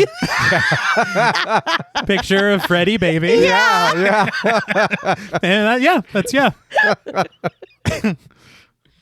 Alice stands fearful at the swinging doors, peering back at the now empty space behind her, strewn instruments and blood-stained bedding the only evidence of anyone's previous presence. But Alice steels herself, inching her way over to the door, bright bulbs buzzing behind her as she pushes her way through, suddenly finding herself in the aisle of a dilapidated chapel. And this is a callback to the Dream Master. Yeah. Because this is where it all went down. Mm-hmm. The last time that they went back and forth Met or up. whatever. Yeah. It's like, what do you call that? But Alice creeps forward, crossing past dusty pews, low light cast over her shoulder through the stained glass windows at the wall. A small shadow darts by, Alice kneeling down to catch sight of it beneath the seats, only to discover the creature crawling up the steps at the far end of the chapel to ascend the altar. It drags itself forward, where a very familiar sweater and pair of slacks lie. Come on. That's hilarious. Yes. They're like back to basics. Yeah. Serious, scary Freddy. And it's a baby putting on a big sweater. Yeah. Alice rushes for the creature, her cries echoing off the chapel walls. No, not again! But the creature answers with a scream of its own, emitting an evil howl which shakes the structure to its very foundation. The pews rock, the stone awning crackles, and a hellish light shines from beneath the floorboards, the wooden slats rising as they split open, obstructing Alice's path and knocking her off her feet. The creature crawls beneath the hem of the sweater, twisted branches bursting beneath the altar to raise it upward as smoke fills the space and Alice retreats for a safe place to hide. The creature grows, its limbs extending to the proper size as they reach through the sleeves of the sweater and the legs of the slacks, pained groans escaping it as it stands at full height. The altar crashes down, the stained glass window above it shattering and sending the now full-grown figure tumbling from its perch and knocking Alice to the ground. Once the dust settles, Alice reaches her feet, peering around the chapel in search of an exit. But back at the altar, a scarred hand stretches itself into the warm grip of a leather glove, its fingers sliding through metal rings to articulate the long blades at the end of each digit. The sharp claws are dragged across the collapsed structures that clutter the pulpit, sparks raining down, and the resulting screech alerting Alice. When she turns to face the source of the startling sound, she discovers the figure standing before her, silhouetted against the light spilling in from the shattered window. Freddy Krueger, played by Robert Englund, presides over all, having ascended the altar, clad in his signature sweater and placing his fedora upon his head. He emphatically announces to the understandably alarmed Alice, "It's a boy!" He's back. He's back. He's back. And it's so funny to me that how elaborate this is when last time it was just a dog pissing on his grave. Yep. Yeah. Well, they owed it to us Yeah. to do a little better than Right. We're sorry about that. I will say I did get a little bit of kind of conflicting information about this line. The previous writers, Skip and Spectre, said that the after Kubrick boys. Yeah. They said that I love that that's how they're known. Yeah. They said that after all the rewrites and everything with the other writers being brought in, this is the only line of their script that survived the entire film. Wow. Oh, wow. But I also heard that the entire crux of this film and how Freddy continues to do what he's doing, there was an interview on a featurette that was only the two of them explaining all of it. And so it's like, well, was that your idea or was that the other guy? Or Yeah. It's just unclear. But it is funny to think that that's how much happened between their involvement and everybody else, that it's like, no, we got one line in the film. Yeah. That's wild. And then it's just this. Yeah. Yeah. It's a good line. Yeah. It is. But smoke surrounds Freddy as he crosses his arms over his chest, a low snicker escaping him when he descends the altar, slinking through the shadows to stealthily pursue Alice. Alice cries out in disbelief. He can't be back. She locked the door on him. He was in the fountain. Yeah. We've chosen to ignore that. But through the darkness, Freddy appears right behind her, reaching his misshapen hand to Alice's belly as he reveals that he found the key. And we will spend the rest of the film Yeah. trying to figure out what that could mean. My mind would jump to one thing. Uh-huh. Yeah. Oh, yeah. But She's like, the chicken I had for dinner? That is in her stomach. Oh, yeah. Weird. I didn't know that you could do that. Alice screams, and Freddy throws his head back in a cackle. But his ecstasy evaporates when the large doors of the chapel yawn open at the end of the aisle, revealing his mother in her habit, a dole of doves gathered at her feet as she stands within a serene spotlight. Amanda declares that Freddy's birth was a curse on the whole of humanity, and that she will not allow it to happen again. Freddy hisses at her, backing away from Alice and over to the altar, as Amanda continues that Freddy brought her back to give him life, but now she must take his. That line could have been written better. I like the sentiment. Didn't stick the landing. But Freddy raises his claw, shaking his head defiantly as he disappears into the rising fog. We'll see, bitch. We'll just see. Did you just call your mother a bitch? He did. It's Freddy. It is. That's crazy. It's still your nun mother. We'll see, bitch. It's fucking hilarious. Yes. So he hasn't changed a bit. No. That's so funny. But with Freddy gone, Amanda immediately addresses Alice with instructions. I must be released from my earthly prison. Alice asks how, and Amanda is barely able to answer before the chapel doors suddenly slam shut. Look for me in the tower! It's like there's too much lore going on. Yeah. And it gets even worse because Freddy's deep, disembodied voice emanates from behind the altar. You'll never find her. It's like she just told me. What she is that? set the tower. Happening. And Alice is like, how do I, what? Yeah. What was that last word? And I'm just like, this movie popped off right out the gate. Yeah. Oh, yeah. This is so early Yes. for us to have seen all this. Uh-huh. And we know everything. Yes. Yeah. And then I'm like, did she pass out in the park?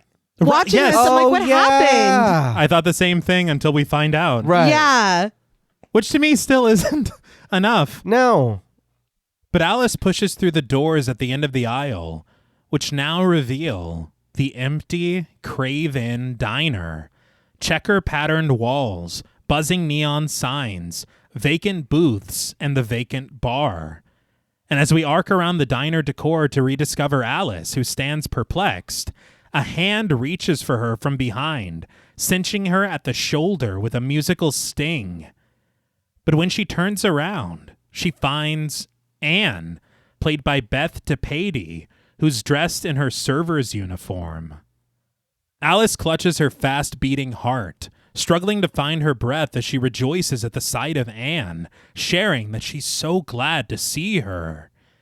Anne wonders what happened to her, and Alice just tells her that it was terrible. She was in the dream, and she doesn't know how, but now he's back.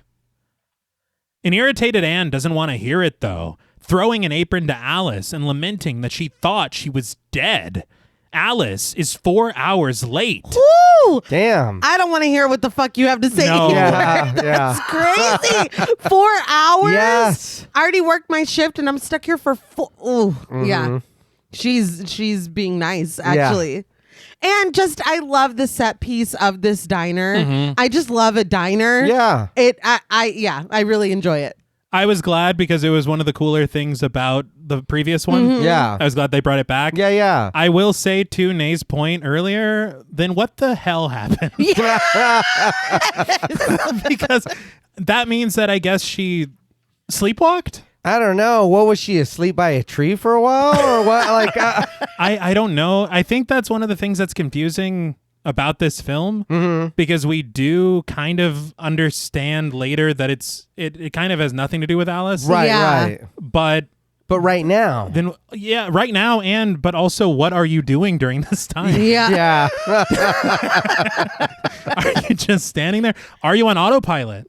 Okay. Okay. But it also would took like you to- 4 hours. Yeah. I would like to explore that Yeah. because that's wild. Mm-hmm. You were wandering through the park. You were And eyes rolled to whites and working out. Like, Yeah. I don't know. Because her job was just on the other side. Yeah. Yeah. Yes. Enough to where she didn't need a ride. Yeah. Her dad's like, where the fuck? It's like, I've been getting calls all day from the Craven Diner. But Alice can't believe it. 4 hours? She glances up at the clock behind the bar, learning that it's 12:10.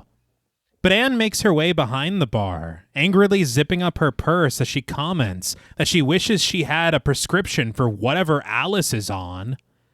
Alice absently asks, "What?" Why did that make it in? I know. So Anne dims it down a shade for her. I said, "Thanks a lot, Alice, for nada." As Anne storms out of the restaurant, Alice rushes for the payphone by the entrance. We then cut to the lively graduation party at the Springwood High swimming pool. Graduates gathered in and around the water, with loud music thumping in the background. They all cast their eyes to Yvonne, who ascends the tall diving board, leaping from its edge with an impressive flip, splashing into the water to the applause of the adoring crowd. Yvonne then swims over to the ladder to climb out of the water as the ovation continues. That's cool, man. Yeah. I will say I learned very recently about myself that I'm a big fan of a Texas switch. Okay. And you so clearly see, and even when the Texas switch is obvious, I still think there's a charm to it. Yeah. Right. You see whoever did that dive Yeah.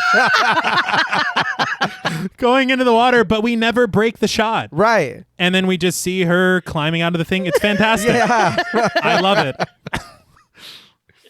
But we then find Dan, Greta, and Mark hanging out together at the side of the pool, the rippling shadow of the water cast across them as Greta asks Dan what his father thought of his plan to take Alice to Europe. Dan reclines shirtless on a couch, explaining that it was nothing, really. He just screamed a lot and tried to convince him that he was throwing his life away. I was like, for a trip? I know. For the summer? Yeah. These parents are out of control. Out of control. Yeah. Yvonne then joins them, toweling herself off as she asks, "Who's throwing their life away?" Mark answers that it's Dan, and he's taking Alice with him. He then commends Yvonne's dive, as it's clear that she's been practicing. Or someone has. Yvonne concurs, though. 2 hours a day, 6 days a week.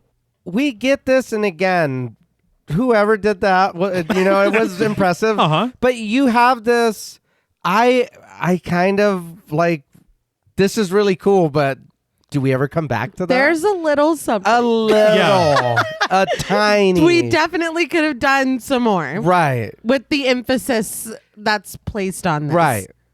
Greta offers Yvonne a celebratory beer, assuming that she might need it. But Yvonne declines, noting that she has a shift in a couple of hours. When she asks if Greta is going in the water, Greta stands to remove her overshirt, revealing her patterned one-piece bathing suit, as she explains that she isn't. She says that her mom has this asshole jerk-off photographer coming over for dinner, and she's not supposed to mess up her hair.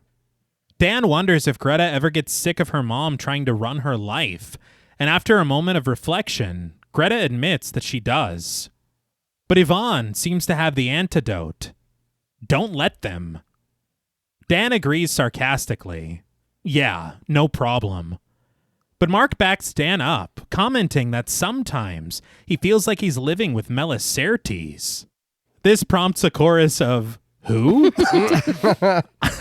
This bothers me so much when people do this in movies because it's like, nobody fucking knows. Yeah, no shit.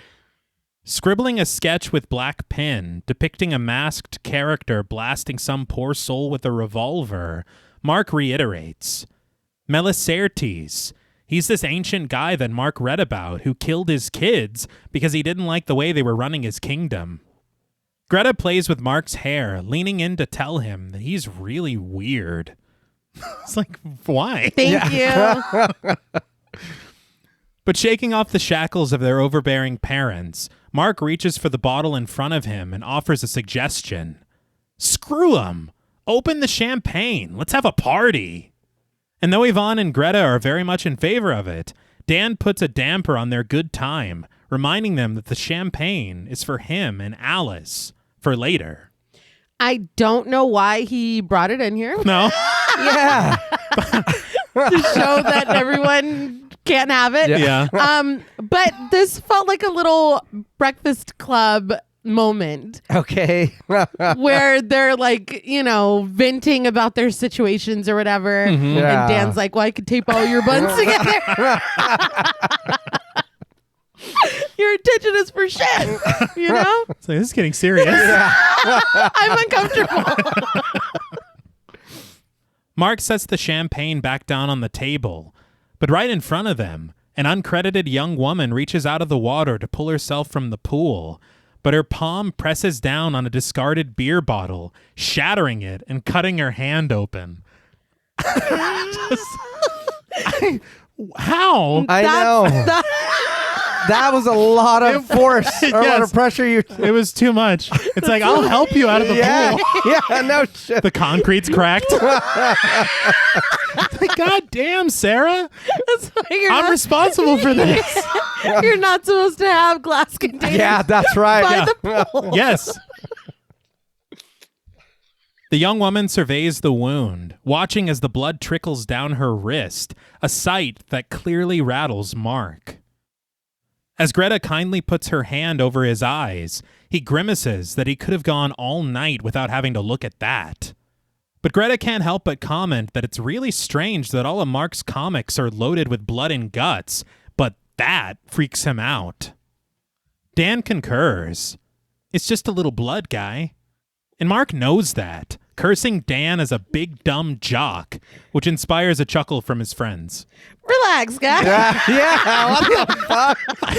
Is that where they got it? That was too close. It was. But a random jock, played by Matt Borlangi, approaches Dan, telling him that there's a phone call for him. Dan rolls off at the couch to go answer it, warning his friends not to touch that bottle of champagne while he's gone. Greta promises that they'll guard it with their lives, but Mark immediately taps the cork as Dan departs. It is funny to me that we saw Alice place the call and we've seen Yvonne dive. We've seen her. Like, how many coins have you wasted? But at the Craven Diner, finally connected to her boyfriend on the telephone, Alice insists that it was Kruger in her nightmare, but she says that it happened while she was awake. She asks if Dan understands, but Dan doesn't. How could he? Alice shares her loose theory, though. Freddy must have dreamed himself up.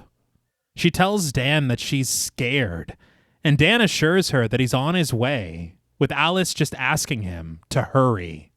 It's so refreshing for him to immediately believe her and take off. Oh, no, yeah. I was glad. I was like, well, at least he's not, well, are you sure? Yeah. Or maybe just take a nap. It's Yeah, like, oh my no, God. yeah. It's like, that's the worst thing I could do. Yeah. I was glad that he was understanding. Yes, and that's the thing as well, is the fact that he survived the last film. Right. He has the knowledge to say, okay. Yeah. Yes. But Dan hangs up the phone, cursing under his breath and exiting the office to rejoin his friends and gather his things. Noticing his urgency, Yvonne asks him what happened. Did somebody die? Dan glances around uneasily before answering no, but he says that he needs to go. And again, this is cavalier as hell, considering that I think, was it 3 of your classmates just last year were killed? Yeah. Are they all new here except for Dan? Transfer students? Every single one of them. Yeah. Mark claims to understand what's actually happening. Alice beckons. He calls out, "Hey, Romeo, you forgot the secret ingredient," as he hands the champagne bottle over to Dan.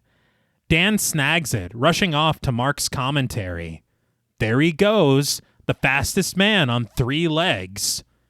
Greta offers him a playful push. That was funny. Yeah. But we find Dan speeding down the road in his possibly repaired truck, if you recall what happened. Yeah. With tense music in the score his only company until he switches on the radio. A voice greets him through the speakers. Hey, the sounds of Springwood. It's a beautiful evening here in downtown Springwood, and we'll be back with the music in just a moment. But right now, we're open for your calls. Dan yawns, somehow dozing off a moment. I understand. He was up getting it in last night. Yeah. They had graduation this morning. He's hanging out at the pool party. It's been a long, but the adrenaline of hearing that Freddy's back isn't enough to keep you awake. Well, he probably didn't have lunch, so he's, you know what I mean? He's fading. Yeah. But an electrical buzz seems to stir him from his slumber as the first call arrives with the quickness on the radio, a very familiar voice filling the cab of Dan's truck. I'm calling about my wayward ex-son, Daniel, who's been acting like an ungrateful, unmanageable dickweed ever since he was seduced by that bimbo slut whore Alice. Dan can't believe it, glancing down at the radio. Mom? I laughed out loud. Not even mad? Yeah. Like, damn, Mom? She actually called it. Yeah. A monstrous hand then reaches through his tape deck, scratching harshly against the panel as Freddy's gravelly voice offers his own brand of advice to Mrs. Jordan. If I were you, lady, I'd kill the ungrateful piggy. Now, if you like Freddy calling people piggy, Yeah. Oh, I know. I don't remember him ever saying that, but he says it like, Says it a couple times. yeah, it's his favorite thing in this one. Freddy laughs maniacally as several seatbelts suddenly stretch across Dan's torso, cinching him tighter into his seat as his truck swerves across lanes of traffic and heads off-road. His foot is forced down onto the accelerator to Freddy's urging. Put your pedal to the metal, Dan! Dan smashes through shrubbery, sailing right for oncoming cars, which whip wildly out of his way to avoid a collision. Dan then reaches desperately to switch gears, but the gear shift is stolen by the scarred hand of Freddy Krueger, who now occupies the other side of the bench seat, his own steering wheel in front of him as he takes control of the vehicle. Freddy pops the champagne, downing a gulp before promptly spitting it across the dashboard, the liquid sizzling upon impact. Insult to injury. Yeah. He wipes his mouth on his sleeve, clutching the bottle with a growl. Bad year, Dan! It's like, will you stop? He pours the contents onto his shoulder, smoke rising from his sweater, and with a firm grip, Freddy tears his own arm off, a hunk of meat and bone hanging from the fabric, sinewy strands stretching from the side of this amputation as he sticks this loose limb to the roof of the cab. Dan glances over at Freddy while still keeping his eyes on the road, which I thought was really... Yeah. It's really funny. But Freddy stretches his disembodied arm over his torso to hook into a waiting buckle the shape of his sharp glove. He warns, "Better buckle up, dear." Dan's eyes return to the windshield, where the beaming brights of an oncoming car speed closer and closer. Freddy just cackles as Dan's feverish hand finds his now skull-shaped stick shift. But as he pulls out of the way of the approaching vehicle, his front tire bursts. The abrupt stop sends Dan shattering through the windshield, tumbling harshly over the hood of his truck, and falling down the risers of the Springwood High swimming pool. He lands harshly on the concrete of the pool's edge, collecting himself when the phone in the office starts to ring, but when he races over to answer it, he's unable to force his way in through the locked door. So Dan runs outside, right for his truck, which now sits undisturbed in the parking lot. But when he can't get inside, Dan sets his sights on a red motorcycle parked next to him, settling into its seat to commandeer it. I loved that little Freddy bit. Like that in the truck, that was fucking hilarious. I was like, dude, I love this. Like, I love this little whatever. He's having a great time. Yeah. Dan switches on its headlight, speeding off into the night for Alice. He splits lanes, riding recklessly between the cars, his eyes fixed on the lamplit road ahead. But suddenly, sharp wires reach from the engine and around his grip on the handlebars, slithering sharply into the backs of his hands. Dan screams as he continues to accelerate. 100 miles per hour, 110, 120, weaving in and out of traffic, steam and sparks rising from the motorcycle. We see the frail wires fall from the vehicle's frame, twisting to form a mechanical visage with red eyes and sharp metal teeth that snarl at him beneath the console. This boy feels the need for speed. Aw, man. Yeah. It's like, you heard that? Yeah. Claws sink into Dan's shoulder, into his legs, his spine, as Freddy boasts, "Fuel injection!" Strips of flesh mingle with the metal, oil infusing with Dan's blood as his face is flayed off, his body fusing with the motorcycle until he devolves into a macabre mix of man and machine. The bike speeds up, flames shooting from the exhaust, the bionic Dan a prisoner of Freddy's devious design, the fiend offering a warning that arrives far too late. "Hey, Danny, better not dream and drive." It's like, all right. Way too late. Yeah. It's like, oh, I'll remember next time. Dan glances down through the mechanized mess that was once his face, his horrific ride silhouetted against the bright headlights of an oncoming truck. Back at the Craven Diner, Alice attempts to keep busy as she awaits Dan's arrival, snagging a carafe of coffee behind the bar for a customer played by John R. Murray. But just as she reaches for it, the world around her evaporates, revealing a hellish tunnel behind her, the cavernous structure undulating as it absorbs Dan, and Alice can only watch as her boyfriend flips backwards, screaming as he's sucked deeper inside. The obvious green screen here Yeah. was a delight. It was very funny as she's walking over. It's like, You knew. it's like none of this cafe exists. I don't think. Alice shrieks his name, though her mouth doesn't match this at all. Not at all.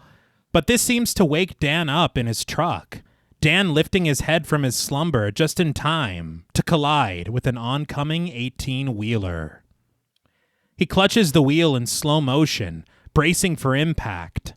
A blaring horn and the resulting crash alert Alice, who races out of the Craven Diner. And just down the street, she's a witness to the flaming wreckage. She screams, hurrying down the street as the fire beneath Dan's overturned truck rises higher. Did Annabelle do this? Yeah. This was her first. The semi-truck driver, played by Will Egan, leaps out from the cab. His attire and initial posture far too Freddy-like. Yeah. Why are you dressed I don't like know. that? But he grabs Alice by the shoulders before she can pass him by. His face covered in blood, the driver sputters and shouts that Dan came out of fucking nowhere, and it was like some kind of friggin' jet. He didn't even see him. Alice cowers from his clutches, pushing past him to approach Dan's truck, where Dan lies within the flames, our view of him through his bent and glassless windshield. But suddenly, the mutilated Dan lifts his head, spying Alice through his one unswollen eye, Freddy's voice leaking from his opened throat as he cackles. "Hey, Alice, wanna make babies?" It makes me laugh how often Freddy says, "Hey, name." Yeah. Yeah. He wants to make sure he has your attention. But through the golden glow of the flickering fire, Alice faints. This whole sequence was bonkers. Mm-hmm. I learned, and I thought that this was really, really cool, when the wires are going into his hands, what they did was they had like fake skin, like latex skin, and they had the wires in it and were pulling them out, and then they just reversed it. Okay. So and it's so effective. Yeah. The practical effects on this are so cool. I mean, I guess it's not surprising, but they said that the MPAA had them cut half of this sequence, that it went a lot further, and they kept making them shave it down until this was all that was left. And they said it was about half. Come on. This is really cool. Yeah, it is. It's kind of irritating because I don't see how this is any worse than anything else that we've seen before as far as the gore is concerned. Right. It's just, I mean, even just thinking about it, I don't see how it could be that graphic. Yeah. Yeah. I mean, it's what franchise is this? Yeah. You know what I mean? Yeah. We've seen some shit. I think that you kind of expect it.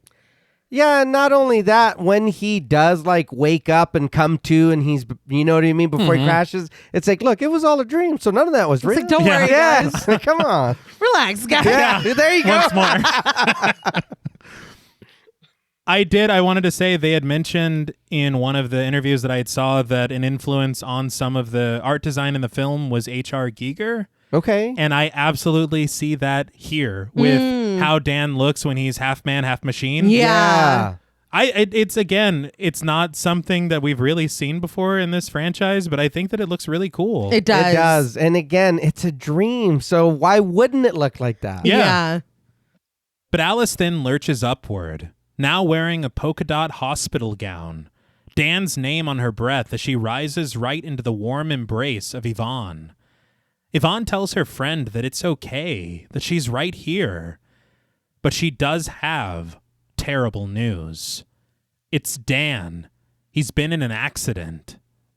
Alice counters this narrative. It wasn't an accident. It was Kruger. He used to come in through her dreams, but not anymore. He found some other way. Alice pants, attempting to catch her breath, but Yvonne apologizes, reaching a comforting hand for her shoulder. No, Alice. I'm sorry. It was no dream. Dan's dead.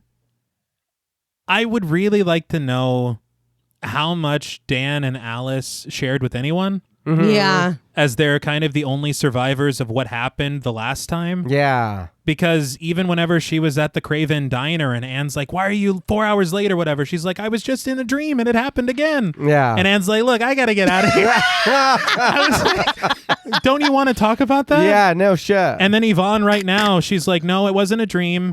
You know. Yeah. It's like you live in Springwood. Right. You should know something. Yeah. Alice crumbles into tears as we arc around her hospital bed, watching the movement in the hall as Dennis arrives with Dr. Moore, played by Stephen Grives, who switches on Alice's bedside lamp. Stephen Grives, he was in Scooby-Doo and O2. Really? Yeah.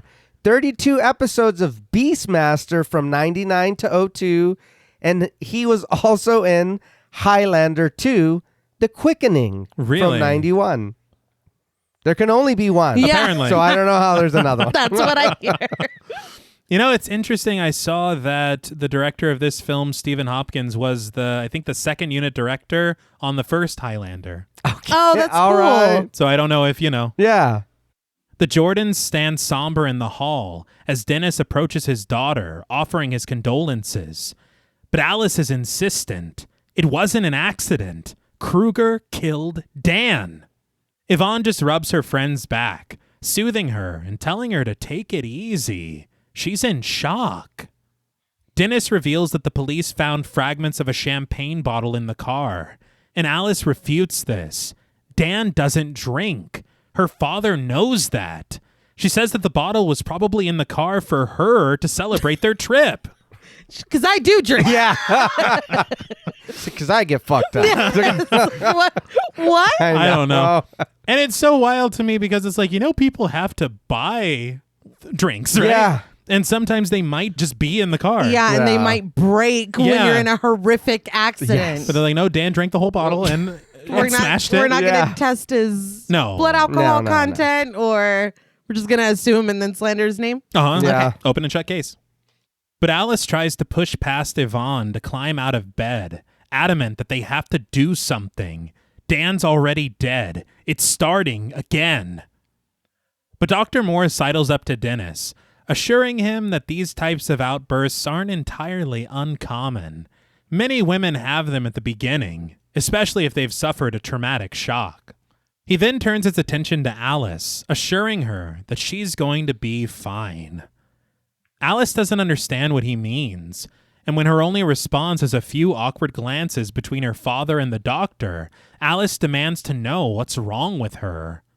Yvonne provides the proper answer after exhaling a deep sigh. Nothing. You're just a little pregnant. Well, there it is. Mm-hmm. Yeah. I was a little annoyed because I'm like, from the sex last night. Mm-hmm. Yeah. But then it's like, oh no, she said Dan sneaking in again or whatever. So I guess they've been doing this. Yeah. Right. Because I was like, come on. Yeah. You're doing too much. Yeah. But they put a lot of emphasis They on did. that night. They They did. Mr. and Mrs. Jordan crumble in the doorway in a very, you hate to see it sort of way. Before they exit, storming off down the hall dejectedly.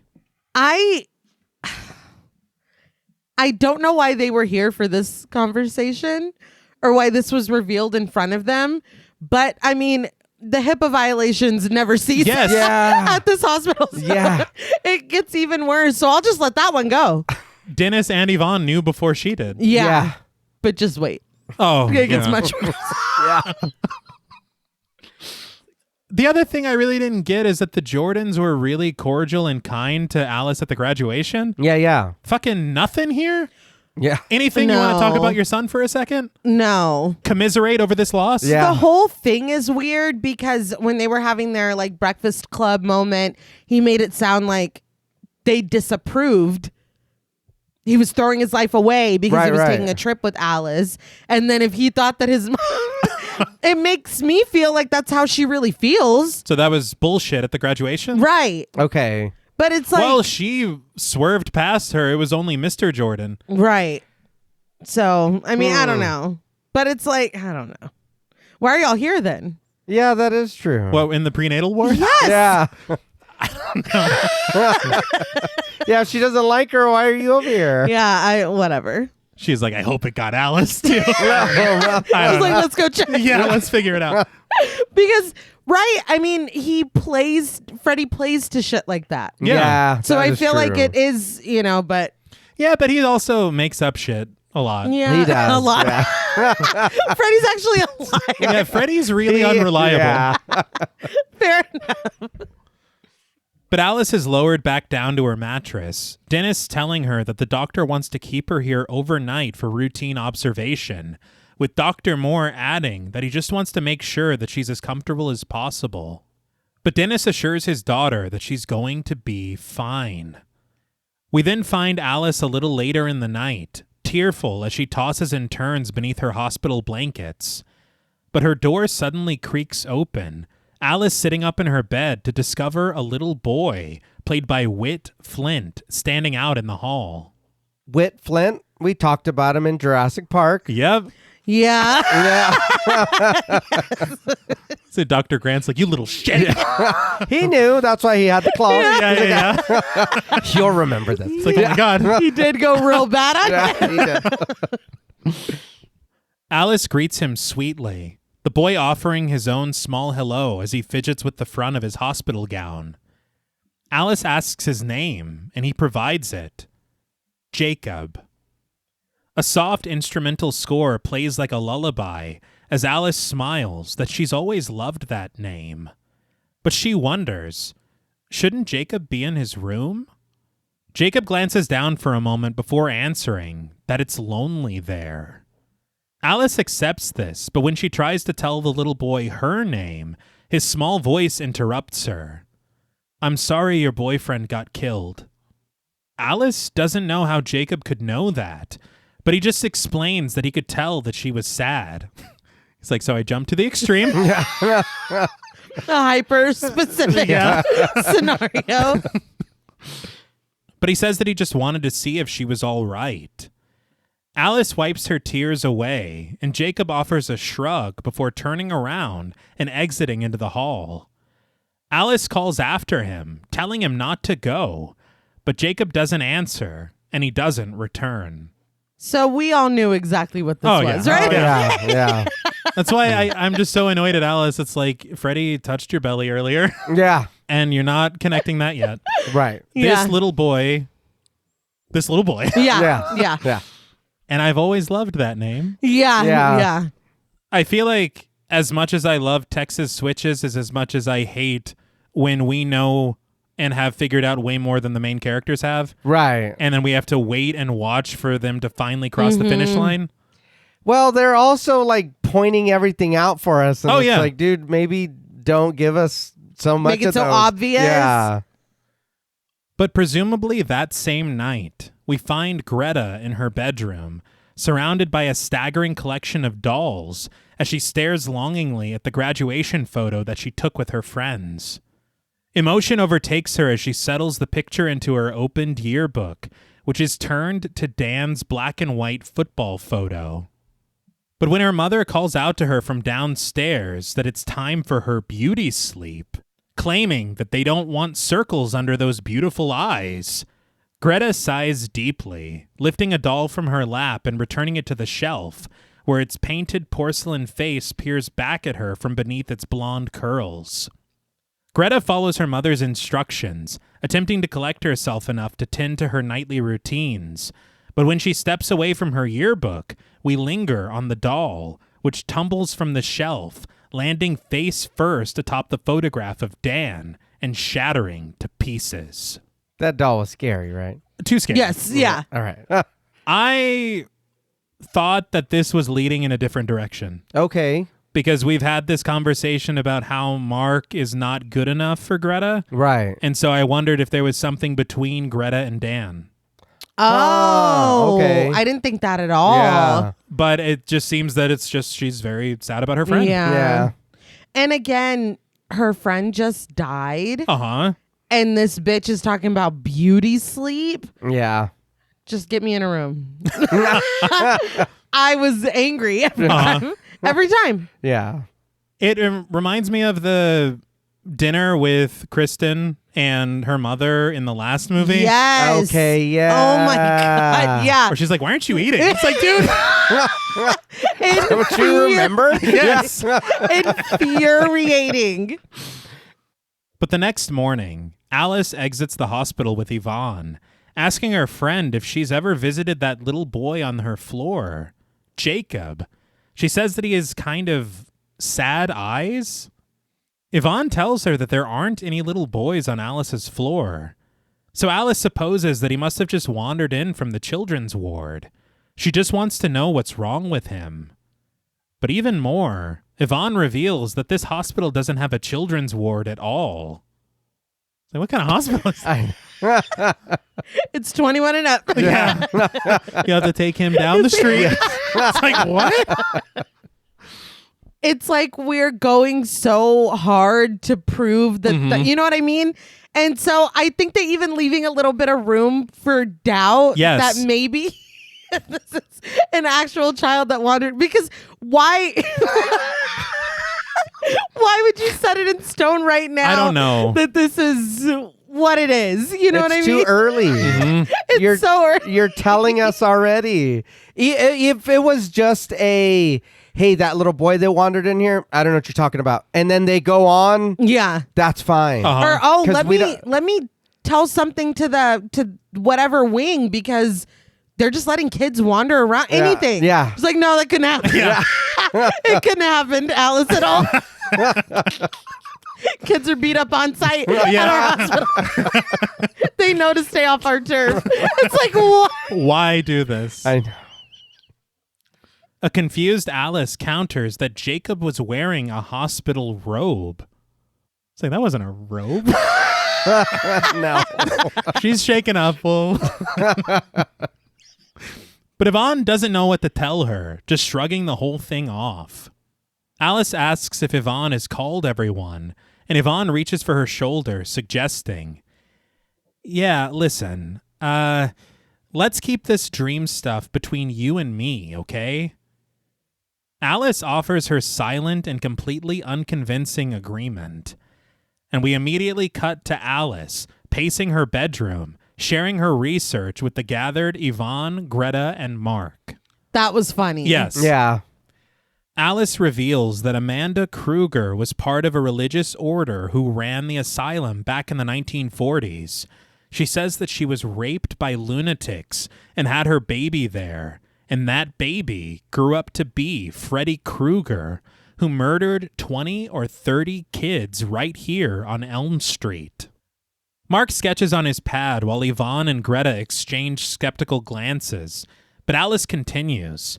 Freddy got caught, but the courts cut him loose on a technicality.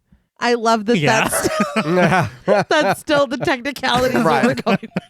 It's really, really funny that Nancy's mom was like, yeah, somebody forgot to sign something or something. Yeah. It's like, we didn't get to the bottom of that. But they should know something about this. They live Y'all here. live here. Yeah. 100%. And it's so weird to me. I'm trying to recall everything that happened in the Dream Master, but you've tangled with Freddy enough to lose friends to him and defeat him. Yeah. You never thought to look into it until now? Yeah. To figure out when or why or how or what? Any of it. Right. Yeah. But Alice says that afterward, the parents of the murdered kids got together and killed him, torched him. But she says that that was just the beginning. He keeps on killing, but he kills people in their dreams, their nightmares. Alice claims that he uses her dreams to bring him his victims. It's her fault that Dan is dead. It did take until this moment. I forgot that Alice is the key to all this now. Yeah. Mhm. Because Kristen was being burned alive. Yes. She was. And she tossed her power outside. She alley-ooped it. She Yeah. did. She's like, you'll need this or whatever. I forgot completely. Right. But Yvonne cuts in, decrying that as bullshit. Greta then switches topics. Let's talk about the baby, which prompts Mark to offer his congratulations. He guesses? But an annoyed Alice redirects her friends. This is not what they're here for. Yvonne levels with her, however. She says that Dan's parents were really pushing him hard. He was even bitching about it last night at the party. He was under a lot of pressure. All of them are.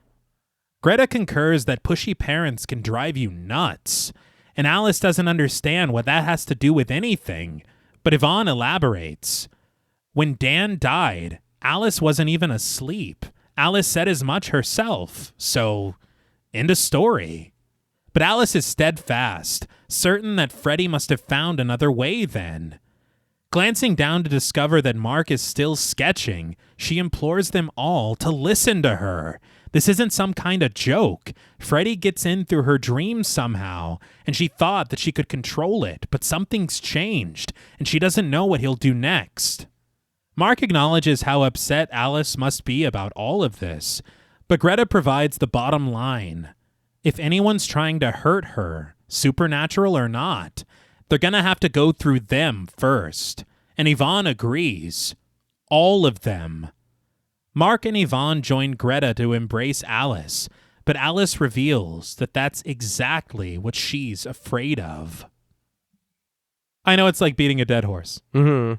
And I know that for a while, everybody was attempting to keep this whole Freddy thing quiet. Yeah. But there's no fucking way, if I'm Alice, that me and Dan experienced all that last year, and I've never told my best friends any part of it. Yeah. Oh, yeah. And we've never had any kind of... And Freddy would be an urban legend at this point. Yeah. You would have at least have heard of him, I would think. Right, right. So for them to be like, look, Dan was under a lot of pressure. You also need to get some sleep. Yeah. Yeah. What? Like, what are we doing here? Also, Yeah. though, her dad, Yes.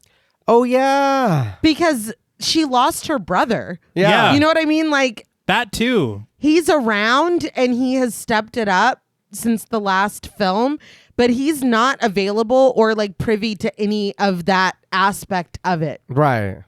which I thought was a little weird. But I mean, I guess it's a recurring theme in these movies. That the parents don't really. Parents just don't understand. Yeah. All right. Let's calm down. Relax, guys. But that night, Dennis returns home with groceries, finding Alice sobbing in the kitchen. The rustling of the bags alert her to his arrival, and she quickly wipes her tears away, clearing her throat to hide her emotions as she reaches for the door to the microwave to retrieve a meal. She asks her father how his meeting went, to which he cleverly replies, "Sobering." But when he tries to check on her, Alice deflects to the groceries, wondering when her father became such a smart shopper. Dennis replies that it was ever since his little girl became a mom. This directness shocks Alice, who hesitates a moment before asking her father a heartfelt question. "Are you disappointed in me?" Dennis answers honestly that he isn't, which inspires a small smile from Alice. He continues unpacking the groceries, admitting that he sorta hopes that it's a boy. He says that it would be nice to hear a boy playing around in the house again. That's so sad. Yeah. And again, this is what we were talking about earlier with maintaining that continuity. Yeah. But I mean, isn't this the perfect moment to be like, look, I have to talk to you about something. Yeah. And her dad's generation, like, might even know or have more. He's like, yeah, we killed him. Yeah. Yeah. You know what I mean? Yeah. Anything. And the fact that he's being so open, you were not available for me before, but you are now. And my boyfriend just died because of this. This is happening again. The same reason that we lost my brother. You know what I mean? It's just like, and it's just like, yeah, let's, anyway. Yeah. But wait. Thinking about it, though, Nancy was older when she went to the hospital to visit them. Oh, so would it true. be their grandparents that did this? Well, Right? Because her dad would have to be a little younger than Nancy's parents, maybe. I don't know. I feel like it's only been like 5 years, but it was enough for Well, Nancy to have Nancy that. looked- yeah. She had that cool ass gray streak. Yeah, it was she- cool, but I but think she that- seemed older. She also saw some shit. Yeah, I think Yeah. that was more nightmare related than like. Yeah. like Ash. Yeah. Yes. Yeah. Yeah. But I don't Okay. know. Because he seems about the age. I don't know. No, I'm just saying because this is 5 movies in now. Yeah. You're So about it's like- the Kruger killing age. But I'm sorry, you're also a parent of a Springwood child. yeah. But they should know. Yeah. Yeah. And I swear to God, am I crazy? I know it's a Talk Mortem reference, which is available over on Patreon. Yes. But I feel like I might be Scooter Michelle Gellering myself. Okay. Because I think that I recall a scene from the 4th film between her father and her kind of relating to Freddy's existence. Okay. Oh, I don't remember. Am I making that up? I don't know. I don't remember that movie too much. Because I remember, I don't know. Yeah. I don't remember. I just remember him being like a darkness in their Yes. home. He was Like, terrible. Yeah. But then And- also, even at the hospital, she's like, Kruger's back to her father. Yeah. I don't know. Yeah. I don't know. I feel like even if that scene does exist, we have him on this redemption arc. Yeah. And I think that it would be a nice full circle moment for that door that was closed. It's open now. Okay. And we can talk about this and I can tell you what's going on and get support in that way. You know what I mean? Yeah. Mm-hmm. And maybe that would be kind of a cool subversion of a parent that's actually like, I got your fucking back. Like, we'll figure this out. Nobody's going to hurt my child and my grandchild, you know, whatever. Yeah. But dad's just here. Yeah. Like, Yeah. I don't know. But then again, maybe it is just the ridiculous, convoluted nature of all these screenplays or whatever. Right. But she did try. And never does he ask, what do you mean? Yeah. Yeah. Kruger is back. Yeah. It's a big Or deal. like cat or like Yeah, seriously. You're like, that cougar's back? He's like, oh no. But Alice's only answer to her father is to wrap her arms around him. Dennis meets her embrace, but provides a small caveat. Just don't make a habit of it, all right? It's pretty funny. Yeah. But we then cut to the crowded dinner table at the Gibsons' residence, Wine poured for the guests by the white-gloved hand of a server as Mrs. Gibson presides at the head of the table, chatting with a man to her left, played by Peter Trencher. Mrs. Gibson insists, "No, it's true. People are always mistaking us for sisters." It's like, you're not supposed to be the one to say that. Yeah. A trendy guest, played by Jake Jacobs, shifts his gaze to Greta, who sits at the other end of the table, commenting that she certainly has the perfect body for modeling. Greta just rolls her eyes as he continues. "You know, Eileen Ford is a friend of mine." Mrs. Gibson is quite impressed, especially when the guest shares that he told her about Greta, and she's very interested.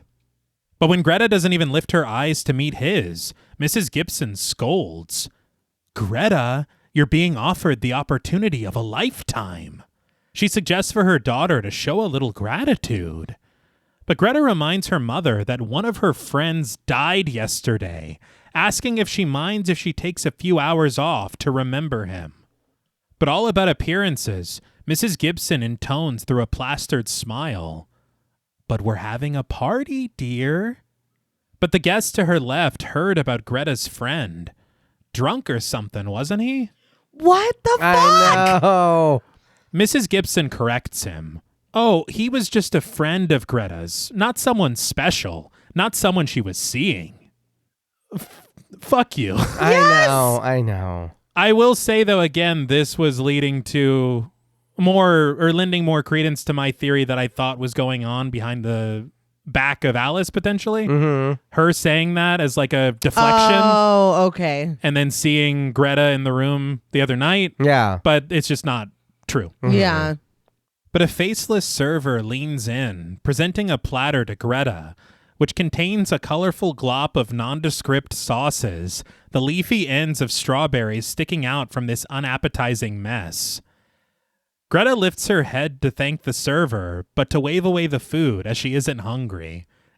And I don't blame her. What the fuck was that? Even if I was hungry. Yeah.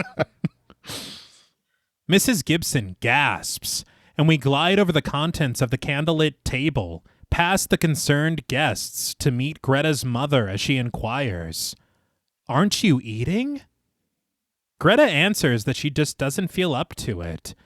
And against her mother's continued insistence, Greta reminds her mother that she's the one who's always slapping her hand about her weight. Mrs. Gibson explains that that's why they diet, dear, so they can eat at social events and not upset the other guests. The guests continue to gawk at Greta as she offers a rebuttal for her mother. "Tell you what, why don't I just eat the whole goddamn tray, go throw up, and come back for seconds, all right?" Mrs. Gibson holds her tongue, but a gravelly voice answers for her. And we do see Greta earlier dip her head for a second, so I guess that's what she felt. Yeah. Asleep at the table. But the voice asks, "Madam, if I may." It's on his best behavior. Yes. But Freddy pushes a cart to Greta's side, and he seals her into her seat with the leathery tray of what now appears to be a high chair. He removes the cloche from the platter atop the cart, offering a harsh greeting to Greta. "Bon appetit, bitch!" Classic. Mm-hmm. Everyone's like, yes. Yeah. I will say, seeing him up close in this shot, Freddy doesn't look so good. Right. Yeah, they had even said on one of the special features that I watched that it's not even as detailed as it is in 4, that it's just kind of basic and not as intricate as they were used to doing. I didn't get a why, Okay. but they did acknowledge that. Because there are some sections, and this was one of them, where it looks like part of it is almost like a mask. Yeah, like the dimension isn't there. Yeah. But I guess maybe when you have 5 months from getting the job to the film releasing, right. it's Yeah. like we don't have time for like 12 hours of makeup every day. No. Yeah. But on the platter, we find Greta's doll, now wearing a gown identical to hers, and resting upon a bed of vegetables as Freddy intones. Filet de Barbie. I did like the symbolism of this because essentially her mother is serving her up on a platter. Yeah. Yeah. That's why, because I didn't pick up on maybe Dan, but that's how I interpreted her as, oh, like it wasn't a boyfriend, like nobody special. Like she's still single. She's available. That's how I took it. Like I fucking hate this lady. No, yeah, I took it the same way. I was like, Tim, you suck. Like, it's like that's you on the platter, you know? The other guests cackle as Freddy's claw slices at the midsection of the doll, cutting loose a piece of flesh and gelatinous blood to clutch between his sharp fingers. Mrs. Gibson gushes, "Nothing but the best for Greta." Freddy then directs her to open wide. He stuffs her face, the mess of mashed morsels collecting at her lips as her cheeks begin to inflate, becoming rounded as the flesh of her face stretches to accommodate a second helping from Freddy. As she struggles against his overfeeding, Mrs. Gibson orders her daughter not to talk with her mouth full.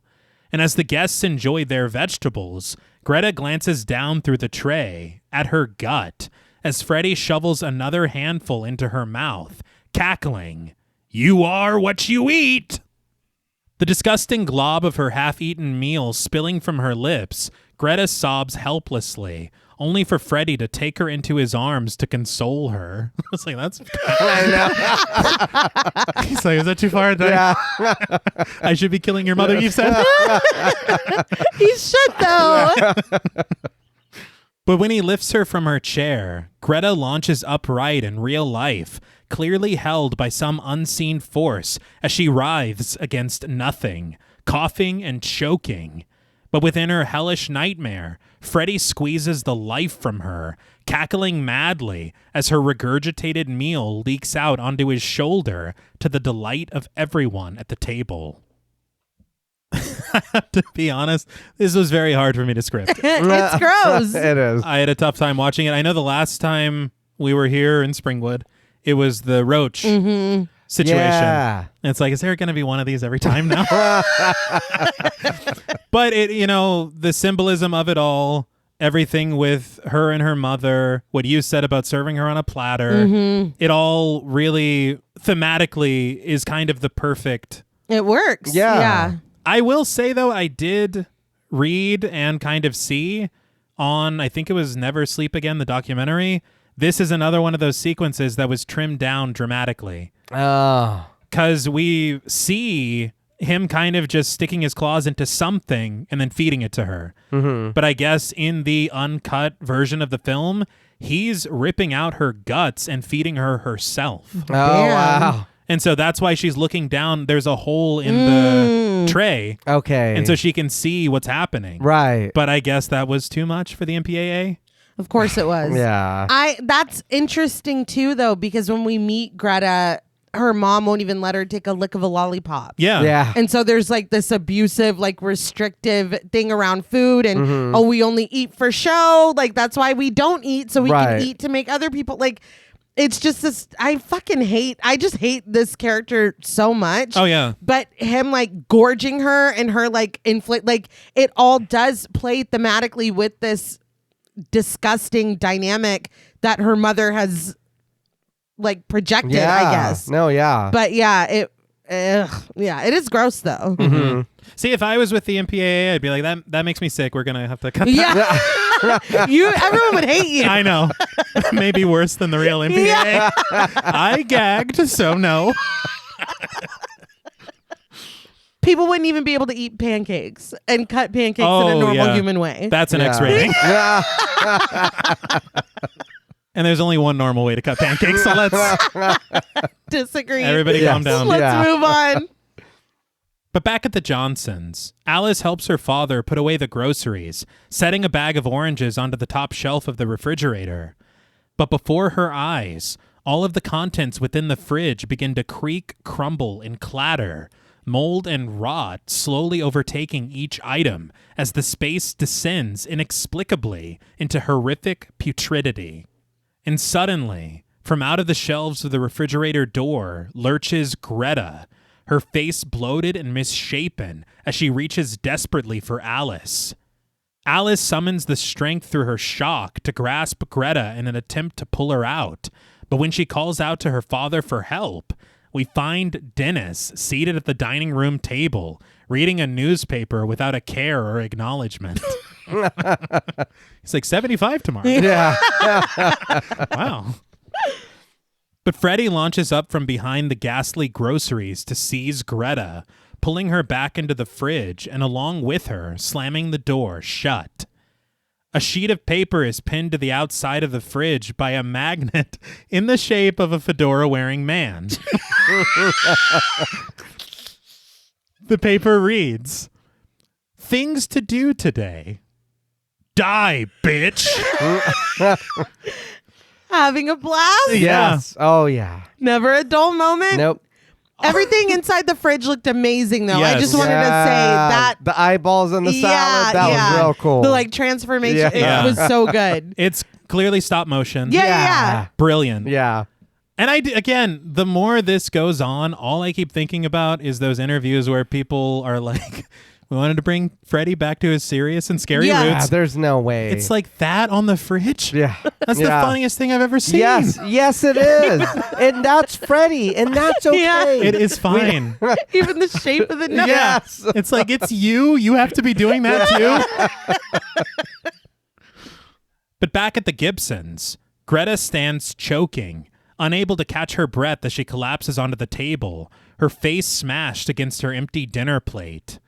Mrs. Gibson rises from her seat with worry, calling out to her daughter as nearby guests reach for Greta with grave concern.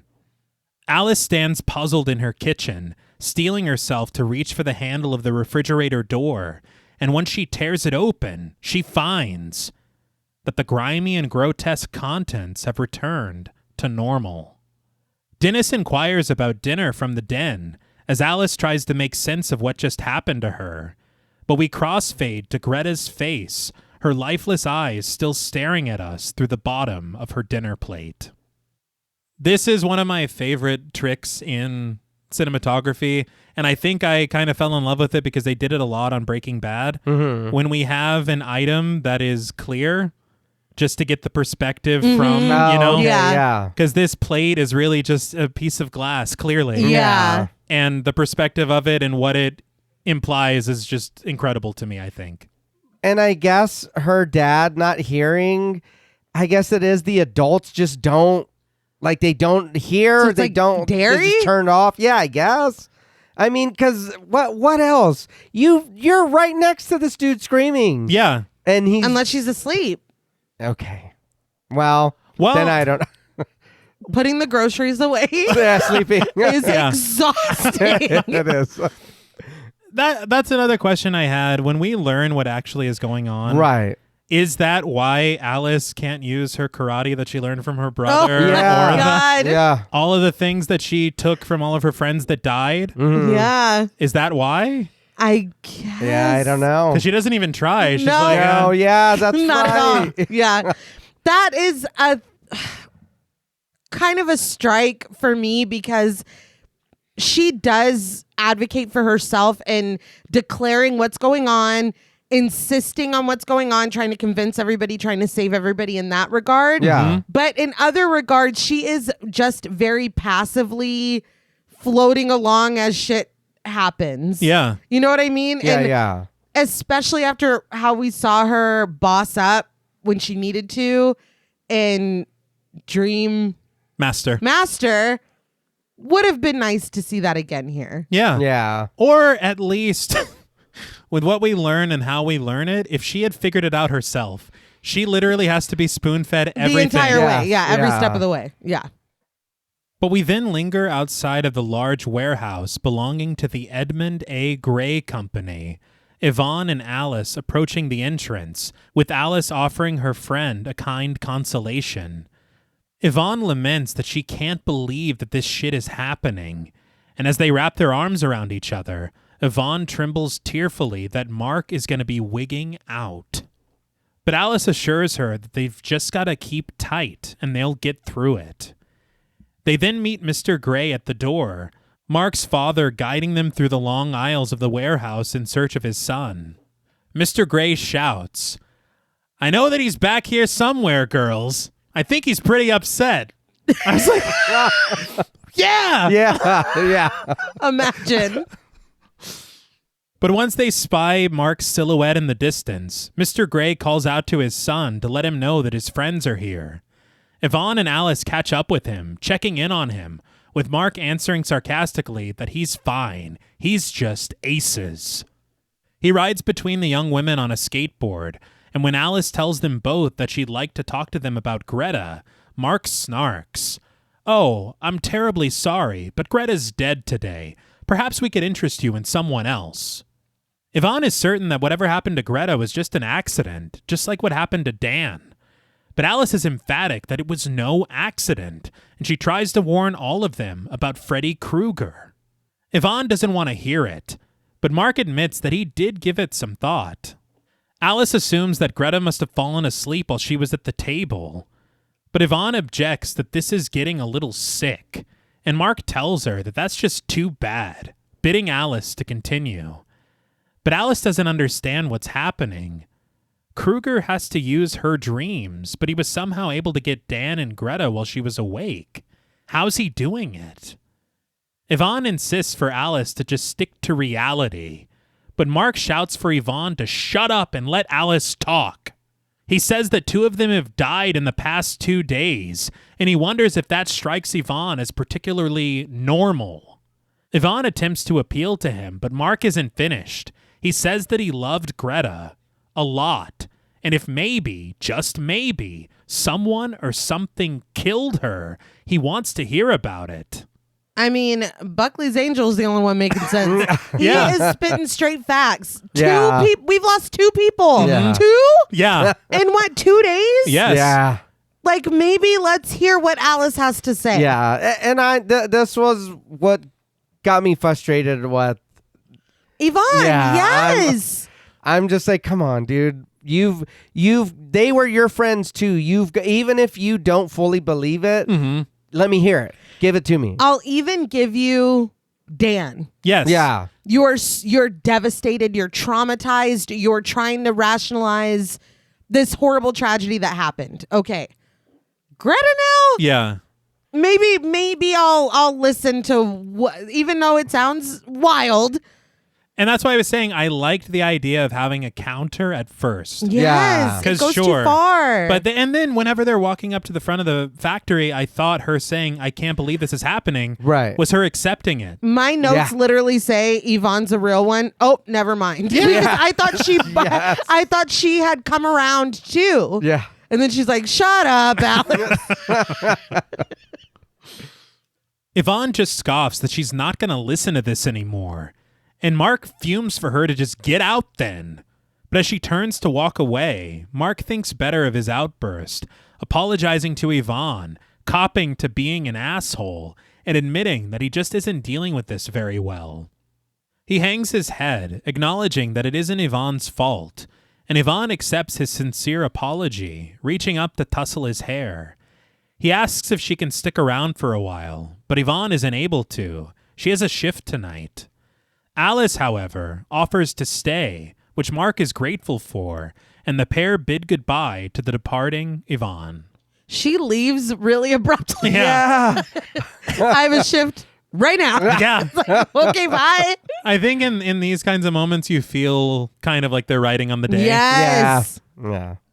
Mark leads Alice into the office, the walls of which are covered in his comic sketches, and we glide over depictions of masked heroes and villains, criminals and vigilantes, as Mark earnestly asks Alice if she thinks that he was stupid for being so in love with Greta. Alice assures him that nobody thinks that, but Mark isn't oblivious to the fact that he didn't have a chance with her, though Alice tells him that Greta cared a lot about him. Mark posits that maybe it was Greta's mother that killed her, with all of that Polly Perfect shit. We then pan past the television, where a talk show host, played by Wally George, derides his rock and roll guests, played by Eric Singer, Rudy Sarzo, Ron Armstrong, and scumbag piece of shit Ted Nugent. What? I don't know what that. I thought it was going to play into something. Yeah. Like a cameo or something. Maybe it got in a cut. nightmare. Yeah. Maybe. I mean, who knows? But as we rise to a sketch of Mark's comic character striking a pose, his white-out eyes piercing a stare right through us as he raises a pair of firearms over his chest, Mark laments that the Phantom Prowler wouldn't have been afraid to tell Greta how he felt. Mark wishes that he only had 1/10 of his guts. He grouses that the character isn't even real, and he's more of a human being than he will ever be. Alice warns that Freddy Krueger isn't one of Mark's comic book characters. He's not like the Phantom Prowler. He's for real. Just 2 things there. First of all, that is foreshadowing. Yes. Which is pretty cool. Yeah. And number 2, Mark never said that Freddy Krueger was. Yeah. It's like I was very sad about the Phantom Prowler. Yeah. She's like, if we can get back to the point, please. Mark asks to know more about Freddy then. And noticing Mark's tired eyes, Alice offers to make them some coffee, as there's a lot to tell. She returns to the back of the warehouse sometime later, clutching a pair of coffee cups, and we dip down from a loft where Mark lies fast asleep to meet Alice, who calls out in search of him. This is funny as hell. Yes. It's not as if, why isn't he just at his drafting board sleeping? I know, I said the I know. exact same thing. He couldn't even drift off sitting up. He got into his bunk and curled up. That's so funny. He's tired. Yeah. Yeah, we're I all guess. tired, man. I get it, Mark. Yeah, but I this is get the it. only thing Yeah. you can't do. But on Mark's drafting board, Alice discovers something frightful. A rough sketch of a rather recognizable residence. The house at 1428 Elm Street. Alice sets the coffee cups down, waving her hands over the drawing as she screams, "Mark, no!" That looked really funny. It did. Yeah. But Mark suddenly appears on the walkway in front of the house in jittery animation. And I don't know why Alice is so worried. Mark will be just fine in a day or 2. Yeah. My exact thought. Alice instinctively reaches for a red marker, rushing to draw a stick figure to represent herself on Mark's sketch, labeling herself with bold letters above her head. Alice. She clenches her eyes closed, dreaming herself into the drawing, and as the camera arcs around her, Alice suddenly finds herself in front of the house on Elm Street, its dilapidated and boarded up exterior greeting her as she ascends the front porch and heads inside. She enters the lowly lit foyer, calling out for Mark and climbing the staircase, but before she can get very far, Mark's cries for help echo through the home, alerting Alice and directing her into the den, where Mark hangs precariously above a yawning hole within the floor, a pit slick like a throat, just like the one that swallowed up Dan in Alice's nightmarish vision at the diner. The pair illuminated in red light emanating from the abyss, Alice reaches her hand for Mark, pulling him out before it can devour him into its undulating depths. I don't know if this is enough to fully call it a giallo film, but the shades are definitely there. Mm-hmm. It's not enough. You know what? This is a giallo film. No. I'm just getting worried right now. God damn it. Alice is really calm. Yeah. Yeah. And it was tickling me. Because she's like, I've already seen this once. The score shrieks sharply as Alice pulls him out, Mark reaching his feet as she rushes for the door, ordering him to follow her. They have to leave right now. Mark watches with wonder as the hole in the floor suddenly seals itself up, the slivers of this strange sphincter repaired good as new and appearing once more as a patterned carpet. Mark turns to Alice in a slow jog to join her, but he suddenly appears a bit woozy. And lifting his hands, he finds small slices in his palms, pouring blood down to his wrists. He's barely able to offer a bewildered, "Oh, shit," before collapsing to the floor and evaporating into dust. I hate when that happens. But deeper in the den, Alice discovers Jacob. She calls out to him, and he greets her in return. Alice inches forward, taking in his now dirty and dingy hospital gown, And though she's startled when the front door slams shut behind her, she continues closer to the little boy, noting that he doesn't look so good. Jacob just claims that he's been having bad dreams. Alice wonders if this is where Jacob lives, but the boy just shakes his head, explaining instead that he's just waiting for someone. He then tells her that it's really sad about Greta. Alice wonders if this is who he's been waiting for, and now, clutching an old teddy bear in his arms, Jacob says no. Alice suggests for them to get out of here, noting that it isn't a good place for him to be. She asks where his mother is, and Jacob answers that his mother doesn't want him around. Alice kneels down to his height, certain that that isn't true. She's sure that his mother is plenty worried about him. She would be. But Jacob turns to face her furiously. No, you're not. You don't even care about being a mom. He asks why Alice doesn't think about him. Alice couldn't possibly be more confused. I know. Oh my God. Do you need a fedora-shaped letter to explain what's going on? It's plain as day. I know. Jacob continues. I like you. I want to stay with you. How come you don't like me? Alice doesn't understand. Who told him that he doesn't like her? Jacob turns away from her as he answers. My friend with the funny hand. Freddie! I know, that's fucked. Fucking gossip. Well, yeah. Your mom's a bitch. He's like, come on, man. And she Stirring the hates pot. it. And that hand is not funny. Yeah, no. He doesn't know a lot of adjectives. No? No. He's little. Well, he's doing pretty good. Yeah. Alice's eyes widen with realization, reiterating that she needs to get him out of here. But Jacob has other plans, his pale face cast toward the ceiling as he insists that his friend is calling out to him now. Jacob takes off, racing up the staircase, leaving Alice no choice but to chase after him. But once she reaches the top, she's completely lost the little boy, but finds herself once again in the back of the warehouse, rushing over to Mark's loft to find him tumbled off of it and slowly stirring awake on the floor.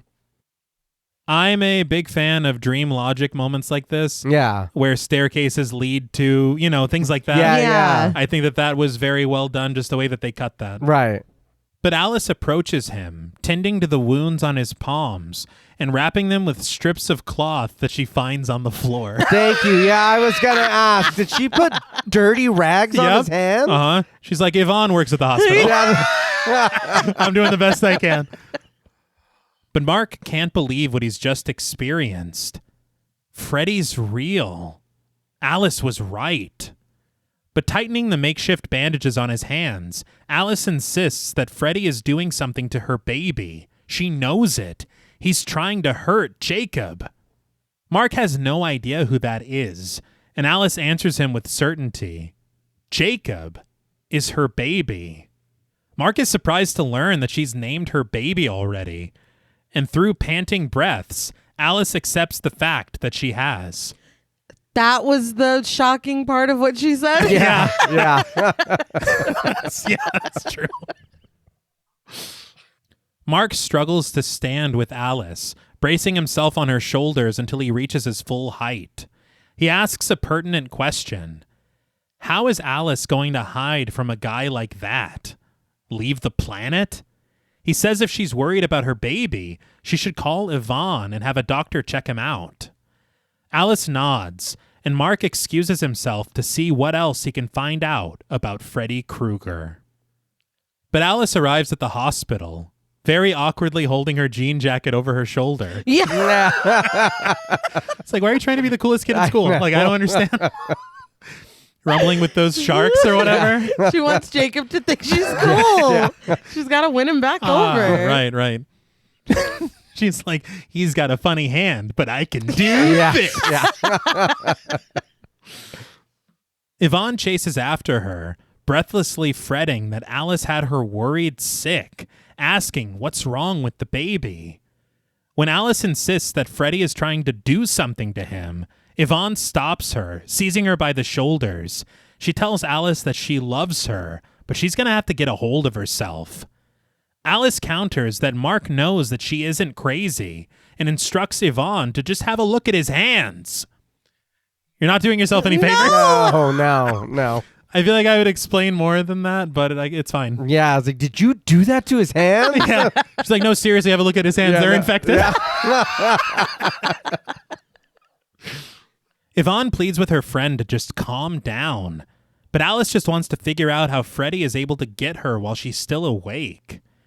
She consults the board outside of the prenatal ward, where 2 doctors are listed, Dr. Moore and Dr. Talalay. Oh, that's funny. Yeah. But a theory finally finds Alice, and she turns to Yvonne with an important inquiry. Do unborn babies dream?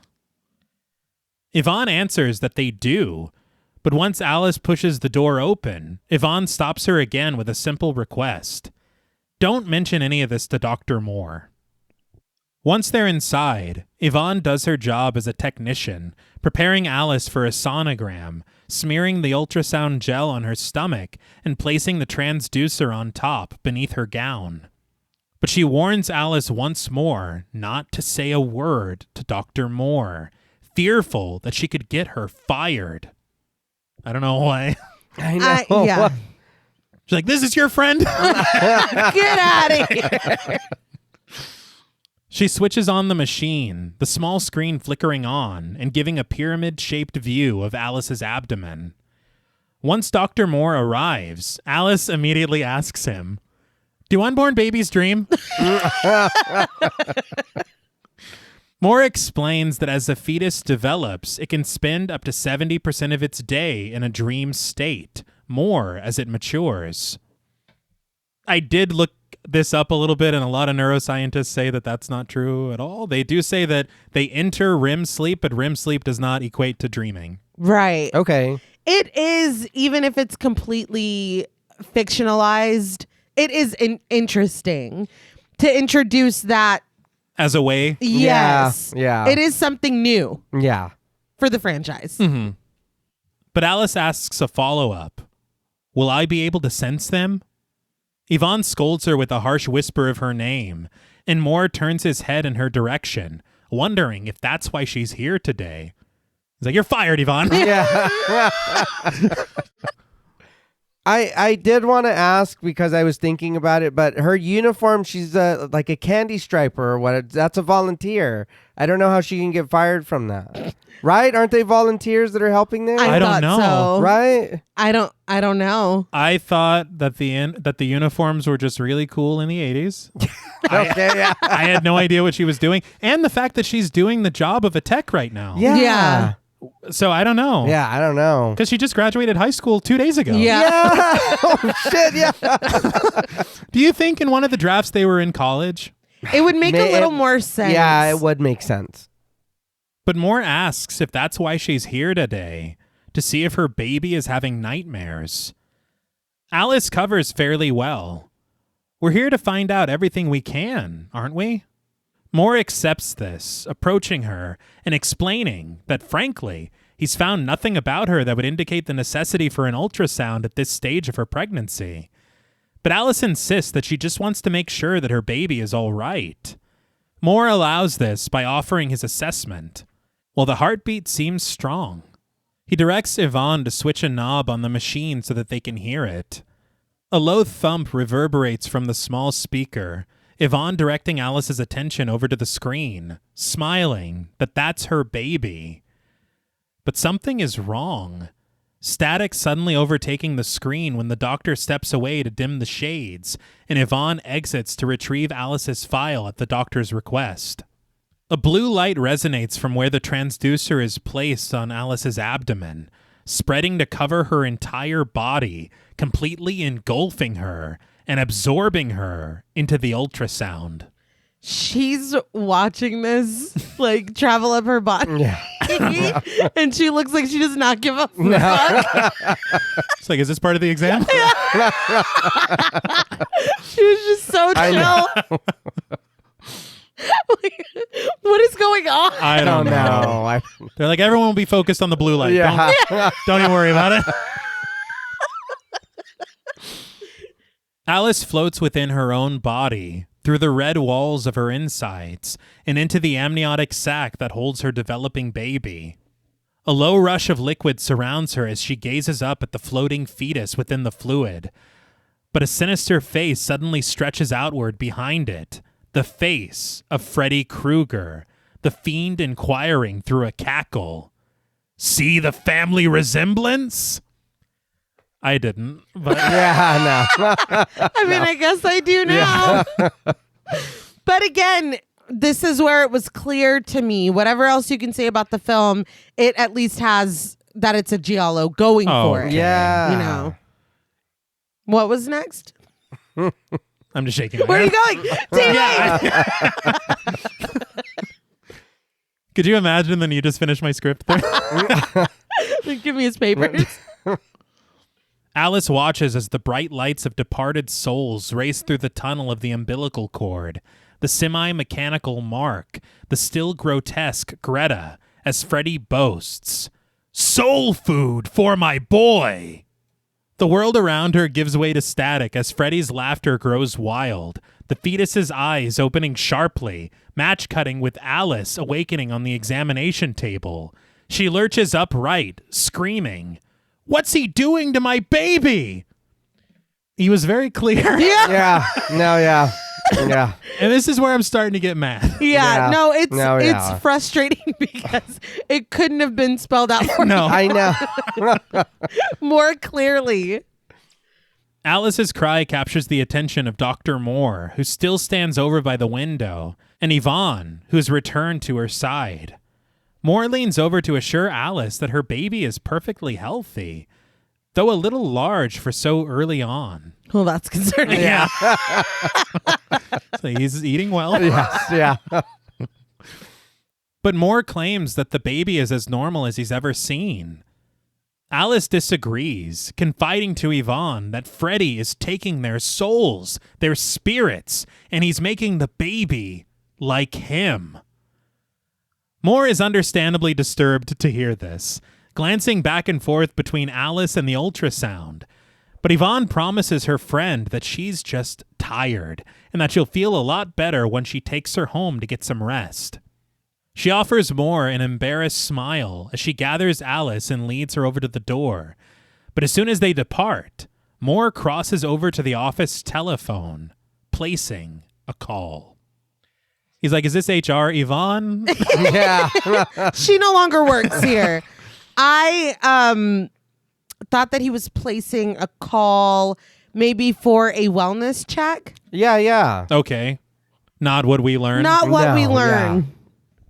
But over cups of coffee in her bedroom, Alice explains to Yvonne that Greta and Dan were there, that Krueger killed them and was feeding them to Jacob. Yvonne just pleads with Alice to stop and listen to herself, wondering if she knows what she sounds like. And Alice does know. She sounds like she's completely insane, but she insists she isn't. She adds that if Yvonne was her friend, she would believe her at least a little bit.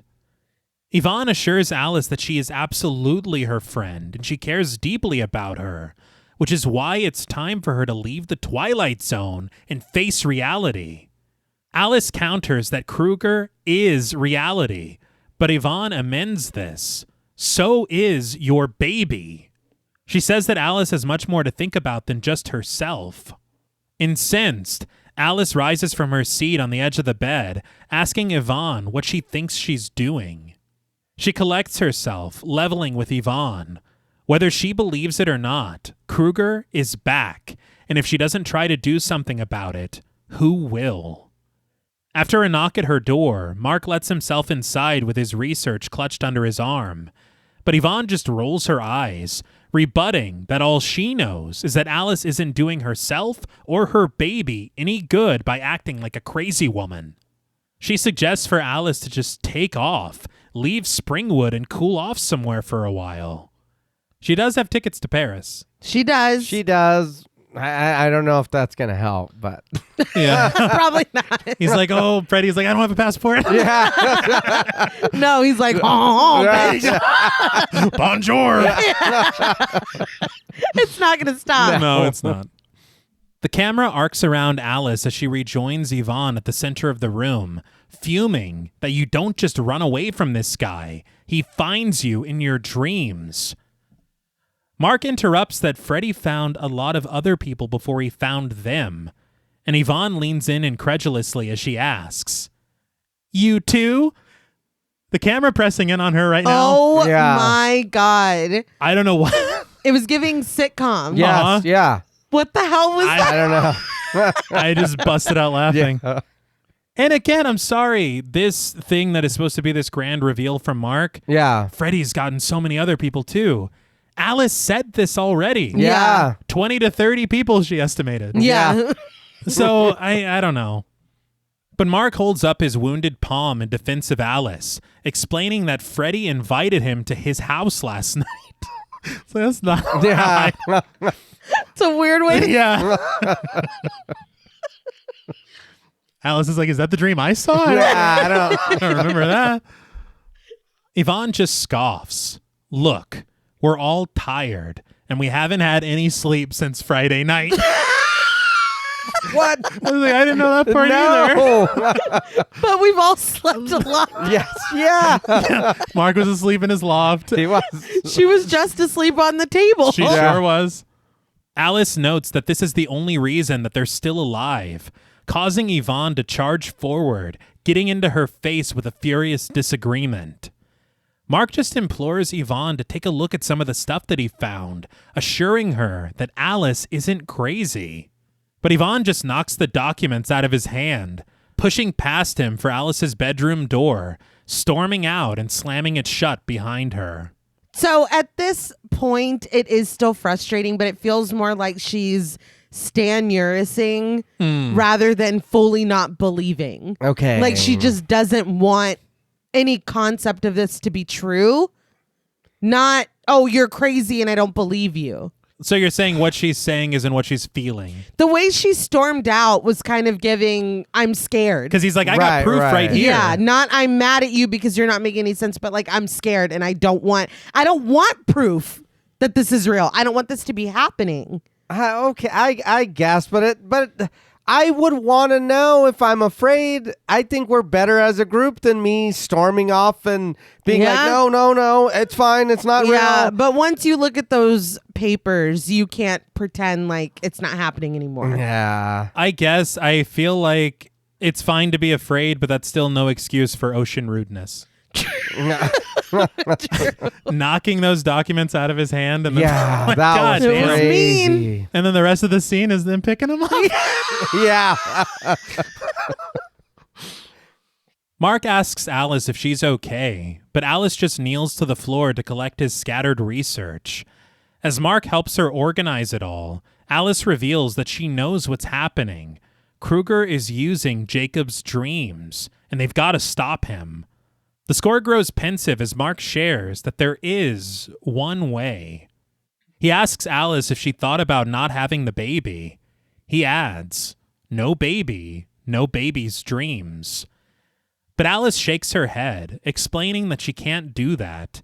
She saw him inside of her, growing. Jacob is a part of her and Dan, and she's decided that she wants to keep him. Mark smiles, understanding Alice's choice, and suggesting that they'll find another way then. I appreciated this interaction because there was no judgment. No. Yeah. He was just like, hey, this is also a thing that we can do. You don't want to? Okay, we'll figure it out. Like, it wasn't leaning, in my opinion, one way or the other. And I just liked the option of choice being on the table and not being like demonized. Yes. Where she's like, no, I've thought about it. Like, I know that that's an option. Right. Pro-choice means choice. Yeah. Whether you choose to continue with this or you don't, you should be supported and not judged and have safe access to whatever. You know what I mean? So I did appreciate that he's like, hey, we could also do this. No, I don't want to. Okay, cool. We'll figure it out.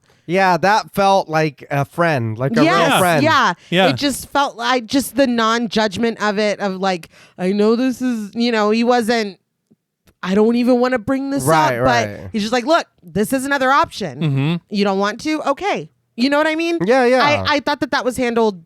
I liked the way that it was handled, the interaction between the two of them. Yeah. But through the photocopies on the floor, Alice recognizes a face on one of the pages. It's Amanda Kruger staring back at her from the black and white newsprint. But before she can discuss it any further with Mark, Dennis calls Alice downstairs, and when she answers his call, she finds her father seated with Mr. and Mrs. Jordan at the dining room table. Mrs. Jordan greets her warmly, sharing that she and her husband just wanted to see how Alice was feeling. She offers Alice a seat at the table, but Dennis isn't sure that this is the right time for this. He asks the Jordans if they could possibly come back later. But Mrs. Jordan doesn't waste any time getting to the heart of the matter. They were wondering what Alice intends to do with her baby.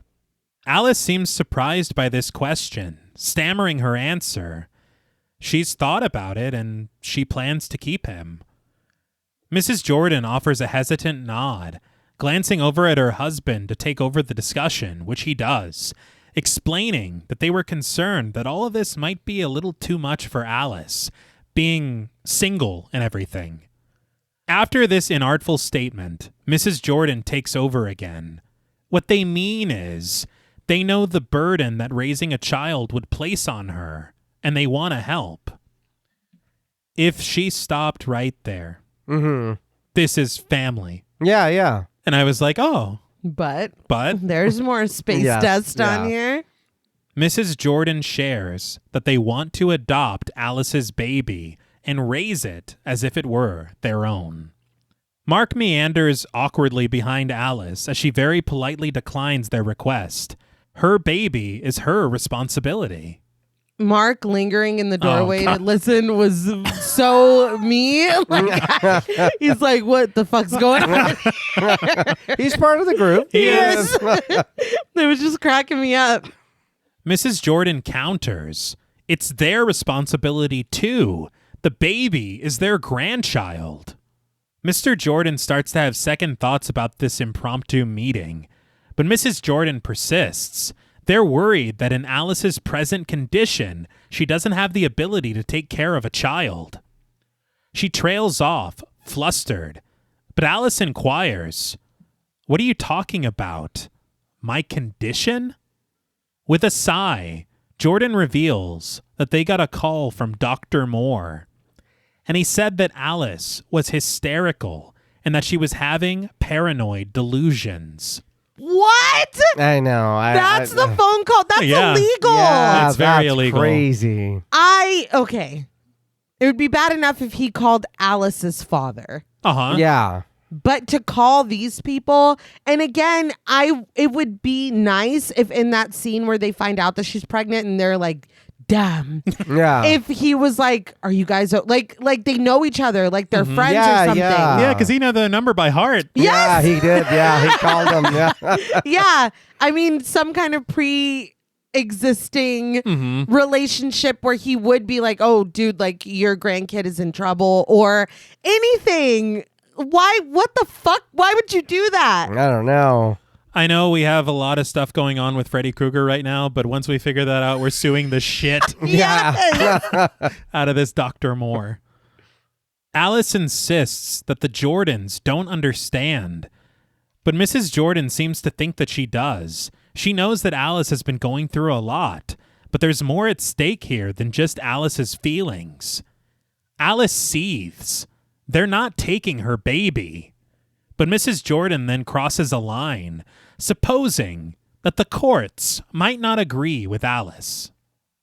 This is finally enough for Dennis. It's like, dude, It's like, Dad. Yeah. log in. Jesus, fuck. Dennis rises from his seat at the table in defense of his daughter. He huffs that he's heard enough of this crap, wondering if the Jordans think that they can just walk into his house and threaten his daughter. Mrs. Jordan pleads with him, crying that they have a legitimate claim to it. Alice steps forward and out from under the comforting hand of her father as she corrects that her baby is not a thing. He's a part of her, and she's not giving him to the Jordans or to anyone else. Alice steals her coat from a rack by the door, angrily exiting her home, with Mark following close behind her after he snags his skateboard and offers a judgmental stare to the Jordans. Dennis just stands there, casting his ireful eyes at the Jordans as Mr. Jordan consoles his sobbing wife. And that is a picture wrap on the Jordans. Yes. Yeah. Oh, no, yeah. I was kind of surprised because it seems like we're setting up a lot to maybe figure out or reconcile later after all this Freddy stuff is done. Right. But we never see them again. Yeah, no, that's it. But Alice and Mark retreat to the office at the back of his father's warehouse, poring over the paperwork that Mark has accumulated. Alice gives the article about Amanda Kruger a cursory read, certain that everyone probably thinks that she's crazy. Mark snatches the paper away, assuring her that that's their problem. But Alice corrects Mark. No, it's their problem. If she doesn't deal with this, then the Jordans might really try to take Jacob. Mark looks over the article, which is entitled, "A Victim of the Evil Within Us All. Special Tombstone to Memorialize None." I will say I did peruse this article, and there is a Monsignor Robert Shea. Oh, wow. That's pretty good. But he is very sad about Amanda Kruger's death. Yes. Yeah. Mark explains that the paper thought Amanda had committed suicide, but she actually spent the rest of her life in an asylum. After Kruger's trial, he says that she hung herself, or so they thought. Alice doesn't understand, but Mark reveals that they never found a body. Alice still doesn't understand. She's seen Amanda Kruger's grave. Mark supposes that it must be a memorial stone over an empty plot, that they never put her under. He asks, "Cool, huh?" What? I don't know. Yeah, I know. Alice just rolls her eyes as Mark continues that if Amanda did kill herself, her soul is going to be in torment. He reaches up on one of his shelves to retrieve a book to demonstrate how he knows this, a book on Christian mythology. Alice follows him over to his drafting table as he opens the book to find the proper passage. Transmigration, the soul of a sinner. Here, he reads, trapped in its earthly resting place. Alice explains that in her dream, Amanda was trying to stop Freddy. She started to tell her how, but then the door slammed. Feel like we all recall, "I'm in the tower!" Yes. No, yeah, we heard. We heard. I couldn't quite make out what you were saying. But it's in this moment that Alice realizes Freddy must have killed her. Mark's like, I wish Yvonne was more open to this. Alice, please. She says that they have to find where she died to release her soul. She then instructs Mark to stay awake and to watch her. Mark agrees to these terms, sitting down at his drafting table as Alice ascends his loft, climbing into a comfortable position to fall asleep. I wish that I could fall asleep as easily as these Elm Street kids. Yeah. Yeah. You hop into a bed, lights It's out. over. But back at Springwood High, Yvonne stashes a few things into her locker, where she's approached by another swimmer, played by Stacey Elliott, who's cleaning the water from her ear, commenting that Yvonne missed practice. She wonders what happened. Did Yvonne fall in love or something? What? I know. What? Everyone knows that falling in love makes you late to swim. Right? Yeah, you lose your passion for swimming. That's the first sign of it. Yeah. Oh, God. This was written today. Yeah. Yeah. And again, how much longer are you allowed to use these facilities? You graduated. Yeah. She had a full party there the other night. I don't know. Yeah. And if, again, they graduated and she still had practice. What is this for? Like, I guess where? it's not the Olympics. I thought we there, never thought we mind. already Sorry. said that. Yvonne fights back the tears as she tells the young woman not to ask. She doesn't want to know. The woman accepts this, but when Yvonne asks her if the pool is still open, the woman tells her that it is, if she hurries. The score grows tense as we watch Yvonne enter the natatorium alone, climbing a small set of stairs to settle into the warm, bubbling water of a jacuzzi tub.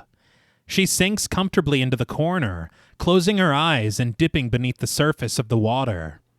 But within her dreams, Alice returns to the asylum, where we find her in the center of a corridor through a Dutch angle, calling out to Amanda in a desperate search. Mark keeps watch of her from the floor, occupying his tired mind with a comic book as Alice tosses and turns in the loft. But in her subconscious, we follow her footsteps as she climbs a curved staircase through the golden light cast through nearby windows, the blue evening at her back as she reaches the top, and discovers the entrance to the tower has been sealed shut with a wall of brick. But back at the high school, Yvonne rises from the water of the jacuzzi, a strange clatter overhead capturing her attention, and the moment she turns away to approach the ladder to the diving board, the sharp claws of Freddy's glove screeches harshly against the metal support bar. Classic Freddy. Yeah. None the wiser, Yvonne ascends to the top, walking right to the edge of the board and engages in a bit of a mental rehearsal as she peers down at the deep water below. But before she can make her dive, the room begins to rumble, the diving board crackling beneath her feet and corroding before her very eyes as it splits into pieces and stretches upward for her. 4 sharp, rusted fingers reaching like a wave, crashing down upon her. And when she races back for the ladder, her only exit is blocked off in a similar fashion, the sharp digits clawing closer, towering over her, and leaving her with no other option but to jump.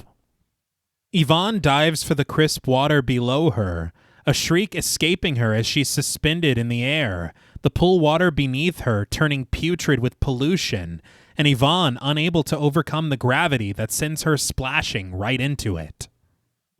So before we continue, I do want to talk about this sequence that we just saw on the diving board. Yeah. This is the work of Doug Beswick, who works predominantly in stop motion, miniatures, and animation. Okay. We have seen his work, and I believe referenced it a few times on the show.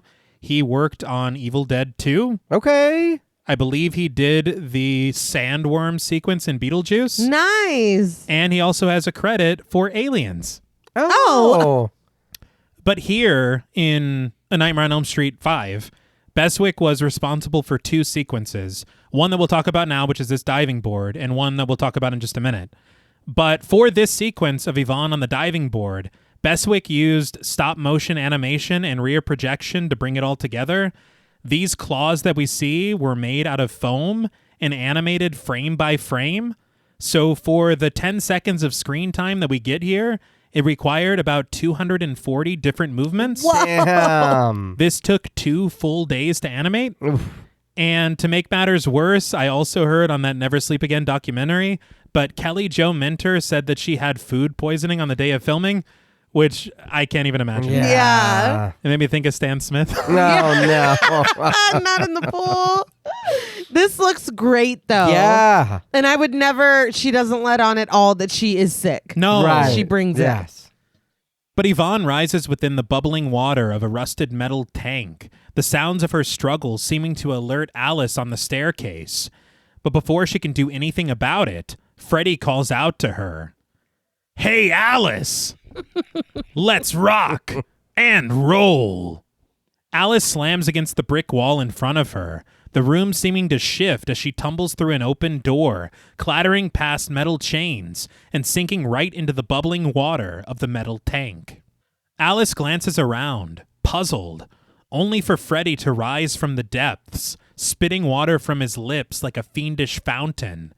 He snarls, "Where do you think you're going, piglet? The party's just started." Piglet. I don't know. Yeah, again. All right. It's like, I'm really married to Piglet. Yeah. He just learned it. Yeah, he's trying to make fetch happen for sure. Alice charges that she knows exactly what he's up to, and Freddy rebuts that he thought he was up to, Yvonne. He reaches into the water, dragging the poor young woman from the depths of it by her hair. She struggles against his clutches as he cackles, but Alice finds something sharp floating within the water, seizing it and forcing it forward to stab Freddy in the mouth and right through the steam pipe behind him. She screams, "Why don't you just shut up?" This is not what we hear, though, because the sound of the steam starts too fast. Yeah.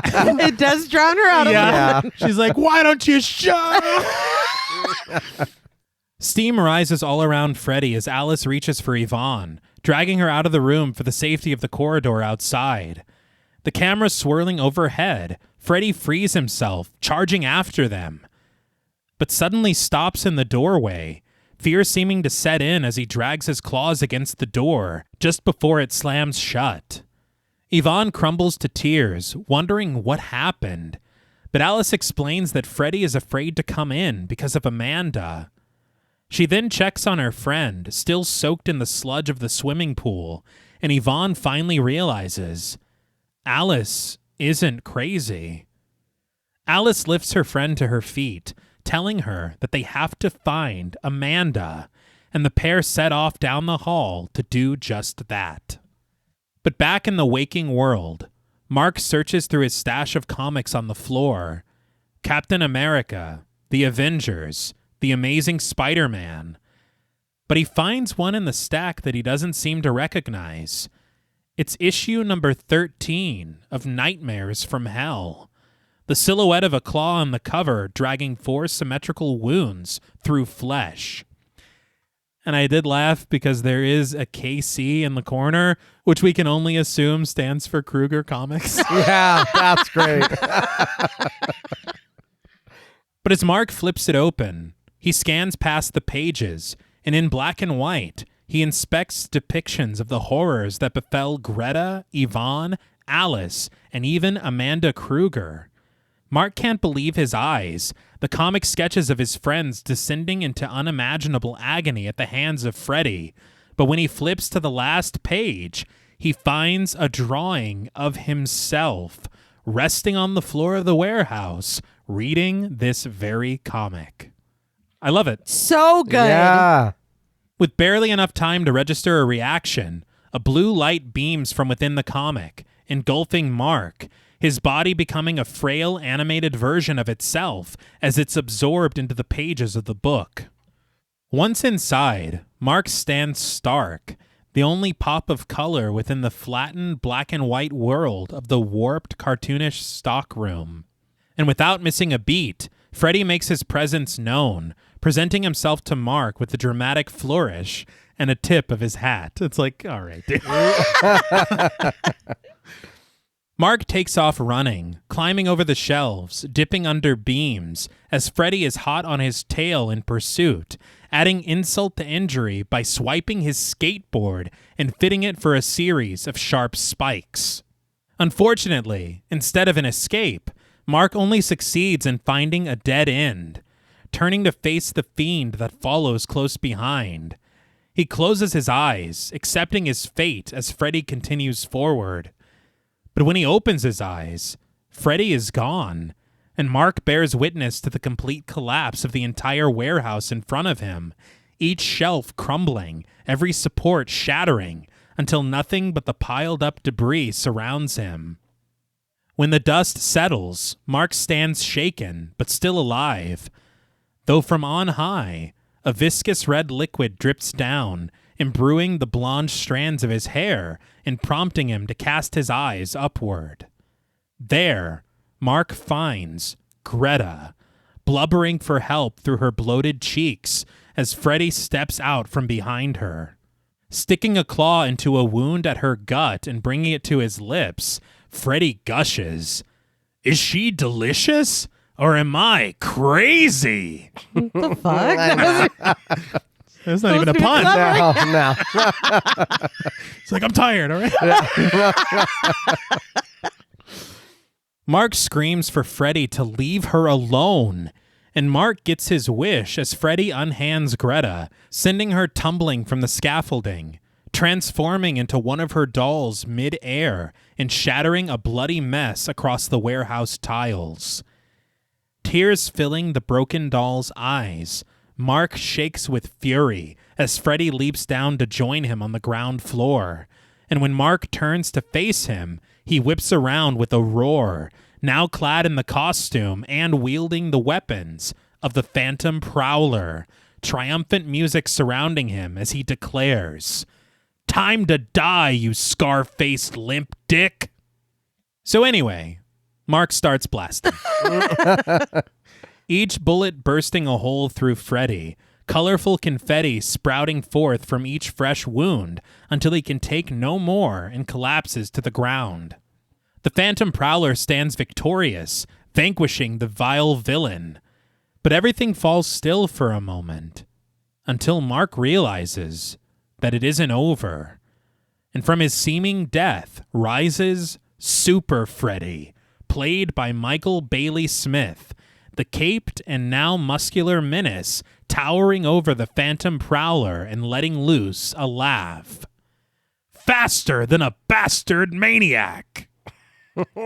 He's having a great time. He is. He is.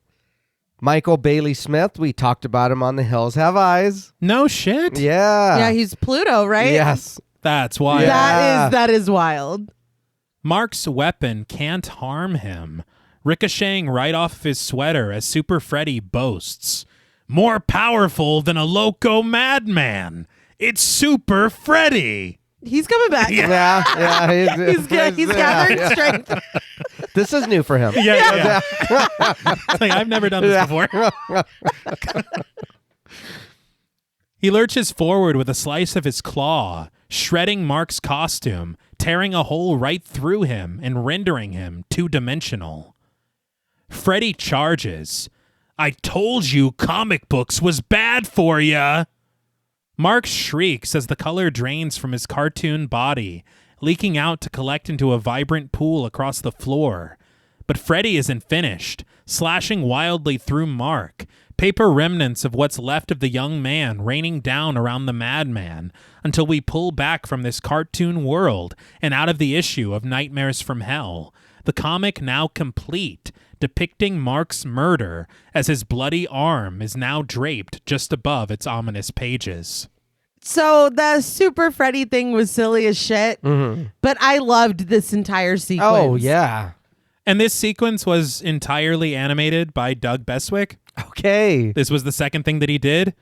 For Mark's death, Beswick drew a two-dimensional sketch of Mark. He cut it out and he mounted it onto a flat aluminum.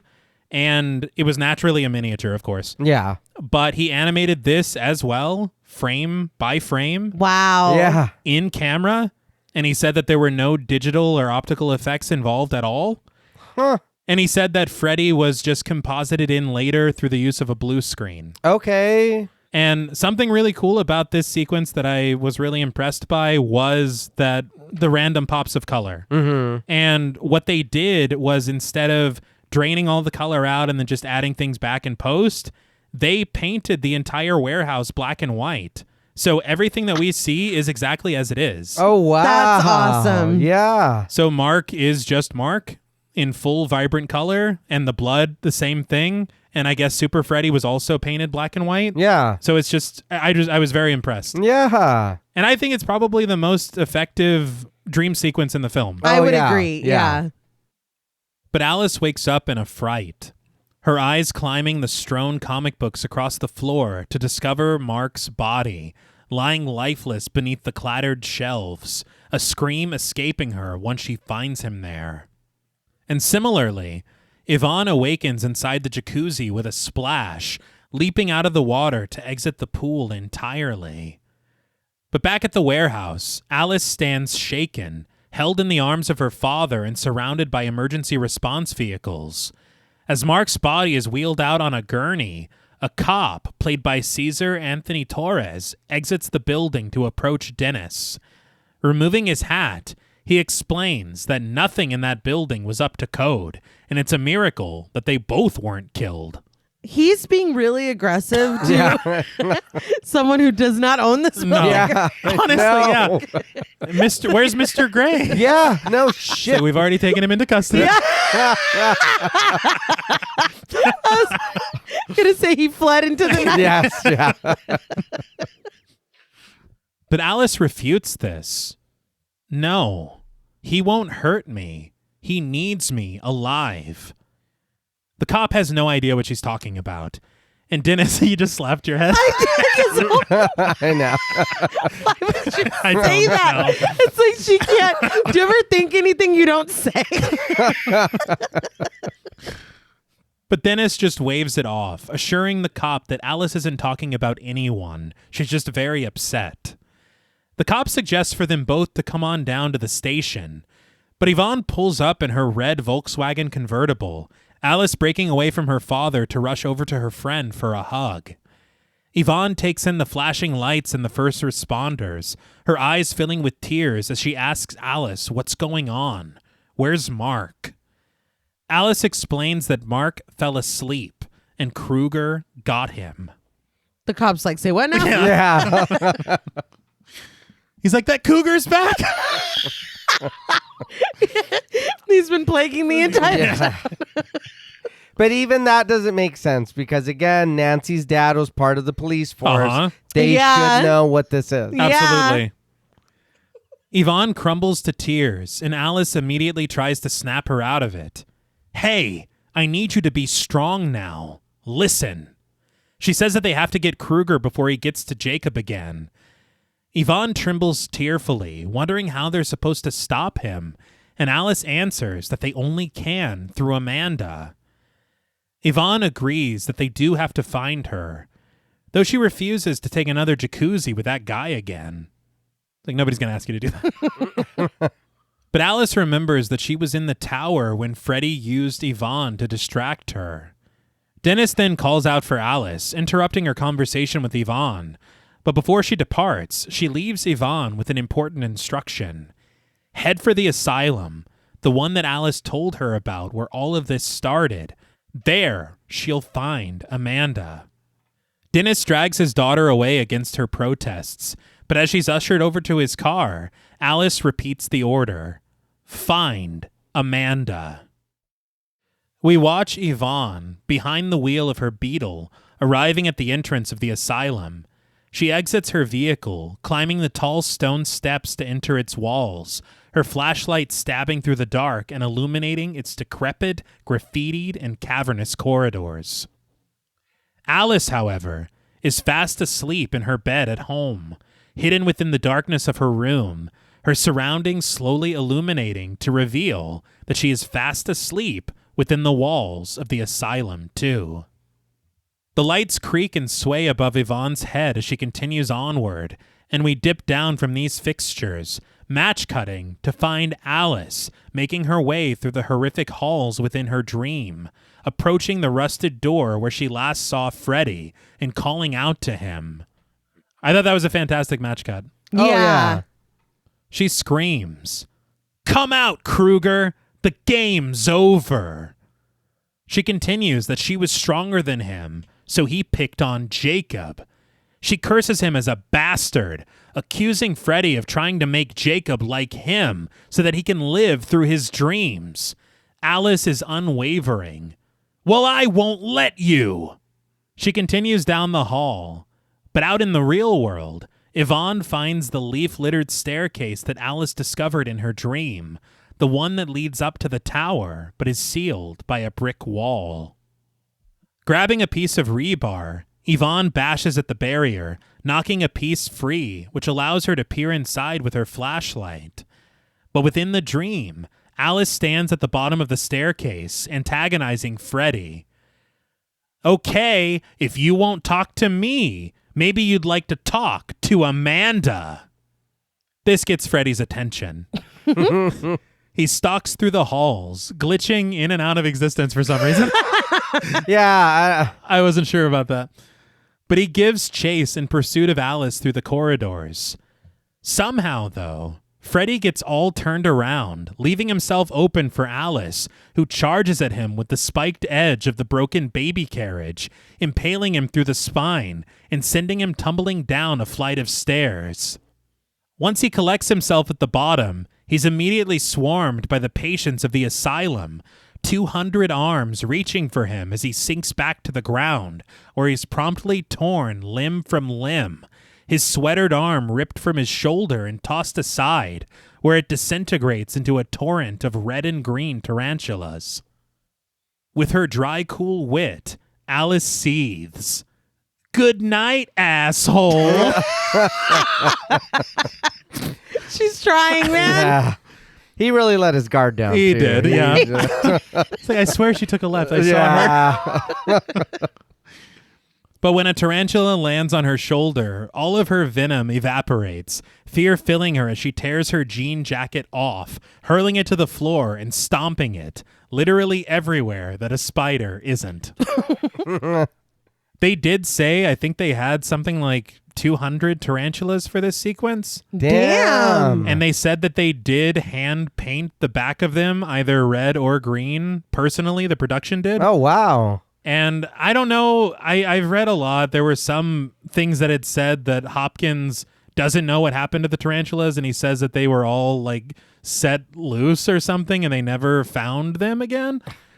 He also, I don't know that that's true, because it could be that he's very busy being a director, and like other people are in charge of that. Yeah. Right. But this was filmed, I guess, at an abandoned shoe factory in Culver City. Oh. And so pretty much all of the interior sets were built inside of that location. Mm-hmm. And it also makes me wonder if the warehouse is simply just Right. another part of the building. Okay. But I I don't know what happened to those tarantulas.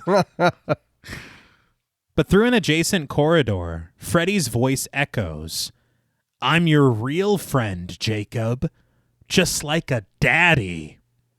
Alice peers into this space through a series of gravity-defying, impossibly interconnected staircases, where she spies Freddy kneeling in front of a stained glass window, tickling Jacob with his claw. Alice creeps forward cautiously, Jacob calling out to her, "Mommy, meet my friend."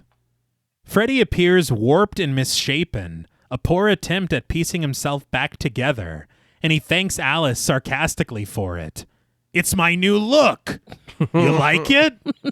No. But Alice inches her way over, instructing Jacob to join her downstairs. She says that Freddy won't hurt him. He needs them both. But Freddy unsheathes his claw in front of Jacob's face. Twice for some reason? I don't know. But when Jacob takes his hand, Freddy offers a counter to Alice's claim. "I've got you both." But Jacob slips away from his grasp, the fiend chasing the little boy through this surreal space, through separate staircases, side to side and upside down. But failing to capture him, Freddy attempts another tactic, a disguise. And beneath Jacob's sideways staircase, Dan enters through the doors of the Crave-In diner. That's dirty, Freddy. Yeah. He calls out for his son, assuring him that it's all right. But with a sharp flick of the wrist, he immediately gives himself away, Alice screaming to Jacob that that is not his father. Jacob runs away, out of Dan's swiping grasp, leaving him to admonish his son. "Kids, always a disappointment." That one was just for Freddy. Yeah. But this sequence is pretty impressive. Yeah. According to Hopkins, it was completely born out of the fact that the film actually didn't have an ending while they were shooting it. Okay. So Hopkins, being a big fan of M.C. Escher's work, Yeah, it's right there. Yeah. he said that he wanted to create something similar in the environment of a nightmare. Okay. So he started off with one big drawing, which grew more intricate, with a whole city of steps and architecture, eventually moving into storyboarding, which eventually led to the set's construction. Okay. And I did see in a behind-the-scenes featurette, you see them actually filming it, and there's a series of different staircases that are all shot at different angles, and they're all eventually composited together. We see in one section Robert Englund is hanging upside down. Like, it's a whole thing. Yeah. It's very impressive. And one thing I did want to add is that a lot of people did praise Hopkins and his creativity and ingenuity for doing this, but there are a lot of people online that say that Hopkins was just ripping off a sequence from Labyrinth. Oh. Yeah, I was gonna say, is this like a, like that? Yeah. And I will say, if he was inspired and because he clearly did his own thing with it. Right. I don't see any problem with taking inspiration. I think we use the term ripoff a little too loosely these days. Yeah. But on another level, Jacob finally reaches Alice, his mother embracing him as the pair stand together on a stained glass platform. Alice's eyes scan the labyrinthian space, clustered columns and stone steps, demanding to know where Freddy is. But Jacob provides the answer. Freddy is inside of Alice. It's where he hides out. He explains that that's how Freddy found him. He says that it's easy because he knows Alice so well. And with this new knowledge, Alice calls out once more for Freddy. All right, Krueger, this time it's for keeps. All right. I'm over Alice, I'd say. But Alice then buckles, struggling against pain from somewhere deep inside. And when she turns back to Jacob, we see that her face is covered in burns. Her scream warped and doubled as from out of her scarred skin stretches Freddy. Jacob looks on in terror as Freddy is born again from the body of his mother, a morphed mess of flesh forming and pulling itself free from her. Face to face, Freddy snarls, "Come on, Alice! Now we can really get to know each other." He forces his way through her, his limbs overtaking hers, her arms torn open by his sharp claws, and her body crumbling as he steps right through her torso. And yes, she survives this. Yeah, she's fine. No, yeah. She's fine. Mm-hmm. On the documentary, they said that he was a harnessed puppet that they had attached to her. Oh. And that her makeup was 12 hours, is what they said. Yeah. It's impressive. It does look cool. Yeah, it looks real good. Yeah, she should be dead. Yeah. There's a part where they're kind of pulling apart from each other. Yeah. It makes me think of John Carpenter's The Thing. Yeah. Oh, yeah. okay, yeah. But thankfully, in the real world, Yvonne has broken through the brick barrier, bursting through it to clatter to the concrete floor on the other side. Birds scatter at her arrival, and when she lifts her head, she sees a figure kneeling in prayer, draped in a white habit within the light of the moon. Yvonne creeps forward with cautious optimism. Sister Amanda? She reaches a hand for the figure's shoulder, frightened to find herself facing the skeletal features of what was once Freddy's mother. But her frail frame suddenly evaporates, giving way to the spirit of Amanda Krueger, who offers her gratitude within a whisper. Amanda disappears, an uplifting orchestral cue singing within the score as we rise above Yvonne, the cloth of Amanda's habit falling into a pile on the floor. But Amanda reappears within the dream world, Freddy still struggling to free himself from inside of Alice. But the nun calls out to Jacob, warning him that Alice will not triumph, and it's only him who can help her now. Jacob understands, and as Alice writhes in agony against Freddy's clutches, a small, gravelly voice calls out from a distance, "Hey, leave her!" Freddy turns to face Jacob, whose face is now scarred similarly with burns. The boy declaring, "Let's go! I want to learn stuff from you. She's no fun anymore. Teach me?"